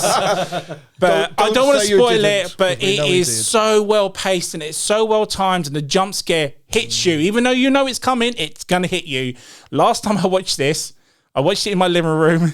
And one of my pictures fell down the exact same time the jump scare happened, and I shat myself. I will never watch this in the dark ever again because of that. But this is what I was trying to get at with. I was saying about when you were talking about Neil Marshall when he's directing now, and I just feel like this movie, this is his masterpiece. This is the story he wanted to tell, and then he sort of just like slummed it and done all these wacky sort of horror films or straight to streaming services. I love him to come back and do this sort of passion, thing. Wasn't it? Only problem is that the Americans saw. So the spoiler alert: it's an unhappy ending. Yeah. Okay. Unfortunately, the Americans saw this, loved the movie, and he had to go and change it. He had to go and change the ending for the American audiences because they hated it. Yeah. Hence why it led to part 2. Doesn't need a part 2. Part 2 is an okay film for jump scares. Obviously, doesn't have Neil Marshall's touch to it. But it didn't need it. But it didn't need it. And I kind of feel gutted that American audiences will never, unless they get one from here, see the original, unless they see it on YouTube maybe. But I can't deny, it's a thrill ride from start to finish. It just puts you on the edge every time. Even there's a scene where they're just trying to, the women are trying to just jump over a big gap and try and climb over. Will one of these creepers get them? Or if they're silent, will they be, be discovered or anything? It's so good. The designs for the creepers themselves and the scariest thing is that these people can see in the dark. They don't need. No, they can't see in the dark. They're blind. They can only hear. Yeah, but that's what I mean. The darkness to them is their light. What is light? Yeah, to absolutely. Us, the darkness for them. They don't have light. Absolutely terrifying. I would not want to be in any of these women's position. Scares the shit out of me. Please watch it if you ever get a chance. Fantastic movie. I think I watched it here with you. Probably did, yeah. Have you two seen it? I've seen bits of it. I know about the ending and I've seen bits of it. Yeah, okay. I remember it. I don't know why I remember it because it doesn't register that I've watched it, but it sounds so familiar. Okay. Do you know what I mean? Like I probably watched it and then because it was somebody else who was watching it and I didn't watch it from the beginning. So like it does sound familiar. Good. But yeah, that's it. My number 5. Nice. Number 1, sorry. What I'm talking about. Yeah. Number 1, look, that's movie scares the shit. I mean, I assume we've got honorable mentions. Anyone? I know John has a list. He could have done 2 lists. Yeah, Saw 3. You guys carry on. Saw 3 out of all of them. No, I saw one on there that I thought was a little bit weird for horror, but then it makes sense because it is a horror of a film, and that was Jurassic Park 3. Oh. Yeah. The Host. How dare you? I like Jurassic Park 3. The Host. The Host? Yes. Holy shit. Oh my God. Why didn't I put this on here? Another one. And it's my favourite director as well. I think Ant could have made 2 lists. I could have definitely made 2 lists. Wreck, yeah. Yes. No, I was going to say the Spanish film. Yes, that was on my list. It was on my list. Yeah. And I took it out to put Freddy vs. Jason on there. Wreck is Brotherhood of the Wolf. Yes. But I didn't put it in. And sorry, go back to Wreck for a second. Wreck is such a different film though because we were talking in the last episode about the found footage stuff, Blair Witch Project and how that set that up. I think Wreck does a better job of it. Yes. Because it's the reporters at the scene of something. Yes. And I think it kind of alludes to it being zombies. But it's that found footage film. It's like the reporters turn up and you're kind of seeing it. So when we talked about Blair Witch Project, it has that kind of effect. I think it does it better than Blair Witch Project because the Blair Witch is kind of one-sided. You get it from that, but this is it's so confined and claustrophobic as well, and it kind of alludes to like zombies and stuff, and the kind of evil within the building of what's happening. Yeah, it's Yes, because it's played out like a disease, isn't it? it's But played it's like not, a is it? disease. Yeah. No, it's so because they keep saying That's that, what they're there for. That's what they believe. That's they've been told. because they refer to it as an outbreak. Yes, That's right. and it turns people into cannibals. But there's more Is to it? Yeah, is it, or is it something's just been unearthed in the building? I think that's such a great film. It is, yeah. Like the ending with like the priest's room and all that sort of stuff. Yeah. Yeah, whoa. That's your room, isn't it? What else you got, John? Brotherhood of the Wolf. Yes. Like You're going to put that in the horror category? Yeah. Okay. Yeah, because of the werewolf in it. And Yeah, stuff, sure, you know. sure. So, you know, French film. Nice. Again, we're saying about Fucking love that film. cinema, Best but- action horror ever. Yeah, but it's very, very good. Red Dragon.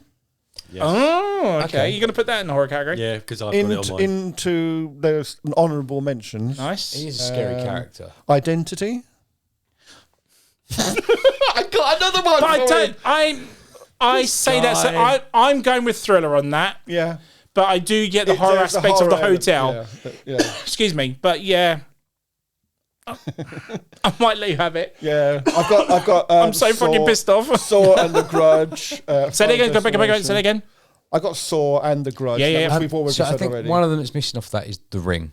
Like The Ring Yeah. has to be Oh, I'm acknowledged. coming. Yeah, the coming American to that. remake's actually pretty good. it's Yeah. pretty good. And another film you got me to watch here with you, Dead Silence. Nice. James Fucking won again. love it. James Love won that film. again. That film freaked me out. That is, if you've not seen it, man, you got to watch it. You like John Dead Silence. Dead Dead Silence. Silence, Yeah. yeah.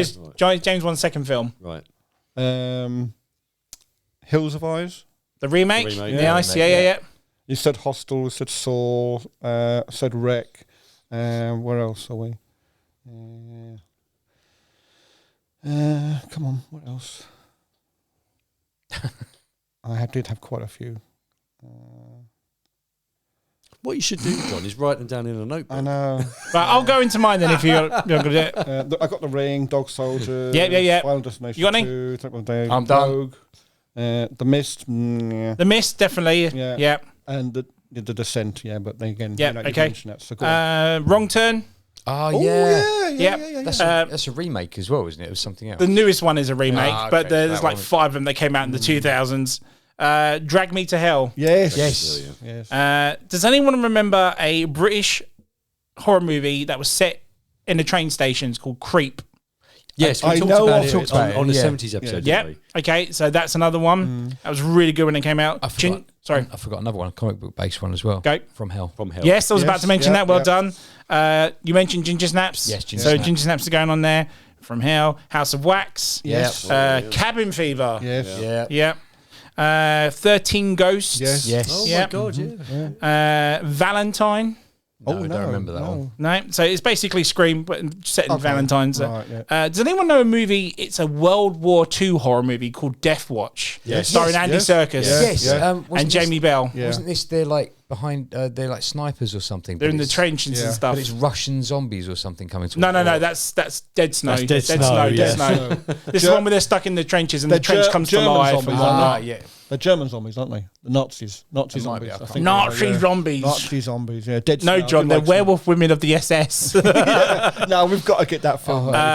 Rob Zombie's House Yeah. of a Thousand Corpses. Yep. As well as Devil's Rejects. And last one I've got in here is Jeepers Creepers. Yeah. Where'd you get those people? I remember that. Yeah. Howard? Pretty much what a lot of you guys have already said. Pan's Labyrinth, I'm putting Yes. on there. Oh, Purely yes. for that guy. Yes. 28 days later, 28 weeks later, Red Dragon, From Hell, Final Destination, Underworld. Yes. Underworld. I forgot to Okay, mention. yeah, that. yeah. I really thought had you it were down going to there. put that on your list. One of my vampire fantasies Yes, of all time. it's on my list. I was yeah. waiting for it to come up and it didn't. You'll make Dave happy for putting that in. He loves Underworld series. Underworld. Yeah, I love the whole Underworld series. Kate Beckinsale, mate, all day. Yeah. Every Selena, man, I tell you. Oh. Land of the Dead, Diary of the Dead, Yes. have to be on there. Of course. because it's Yeah. Fucking Land of the Dead. Jesus Christ. part I of love that it when world. they come up with a film. And I just remembered a Did You Know? Oh, hang on. Okay. Wait 1 sec. The bodies that you see hanging up in the basement in Dog Soldiers Right. are the bodies that they used in Event Horizon. Oh, wow. Shut up. Serious. Are you serious? Wow. Serious. Did not No know way. that. 100% Wow. serious. Wow. Recycling props. There you go. Wow. Nice. Is that it? All done? All done. Oh, wow. Guys, we have come to the end of this year's Spooktacular. Go wait another year now, John. Sorry. You can collate another list. Want to thank all of you that have been watching us for this entire series for October. Obviously, next week we'll go back to normal with our normal categories from all the other subjects we talk about. Again, if we didn't mention any of your horrors from any of the 4 decades we've done, please leave a comment. Let us know what they are. And, maybe we'll recommend something to us. Yeah. We'll give it a watch or whatever. Exactly. Maybe do a commentary corner on it. Yeah. Like, we're big into our world cinema, so any of you guys from foreign shores, shall we say, not in the UK, obviously, give us a shout. Let us know some films that you like. I mean, from the other dimension of Spotify, Anthony always gets the feedback about what the people want to see. This is the very reason that Mario is on this show. Yeah. Is it? Yeah. People want to see me. I thought that was the case. They want to see you. Now you can see us. But also chuck in their TV shows. What are you watching at the minute? Yeah. What should we be watching? Exactly. And is it worthwhile? Exactly. Does it last more than 3 seasons? Yeah. Never going to get past that now, are we? Yeah. But please, like I said, thank you to everyone here. Thank you to Dave, who was on the episode as well. And thank you to Mario for helping us record all this as well. We will leave it there then, guys. Yes. Yeah, let's do this then. Yeah. If you like what you listen to, please give us a like, a comment, a share, a subscribe. It goes a long, long way for all of us. Follow us on all our social medias. That is Facebook at the M.T.V.B. Podcast, Instagram at M.T.V.B. Podcast, or on TikTok at M.T.V.B. Podcast 197, as well as YouTube at the M.T.V.B. Podcast. But you know that because you're here already. Yeah. So we all want to say goodbye and a very happy Halloween to you all. Bye-bye. Bye. Oh.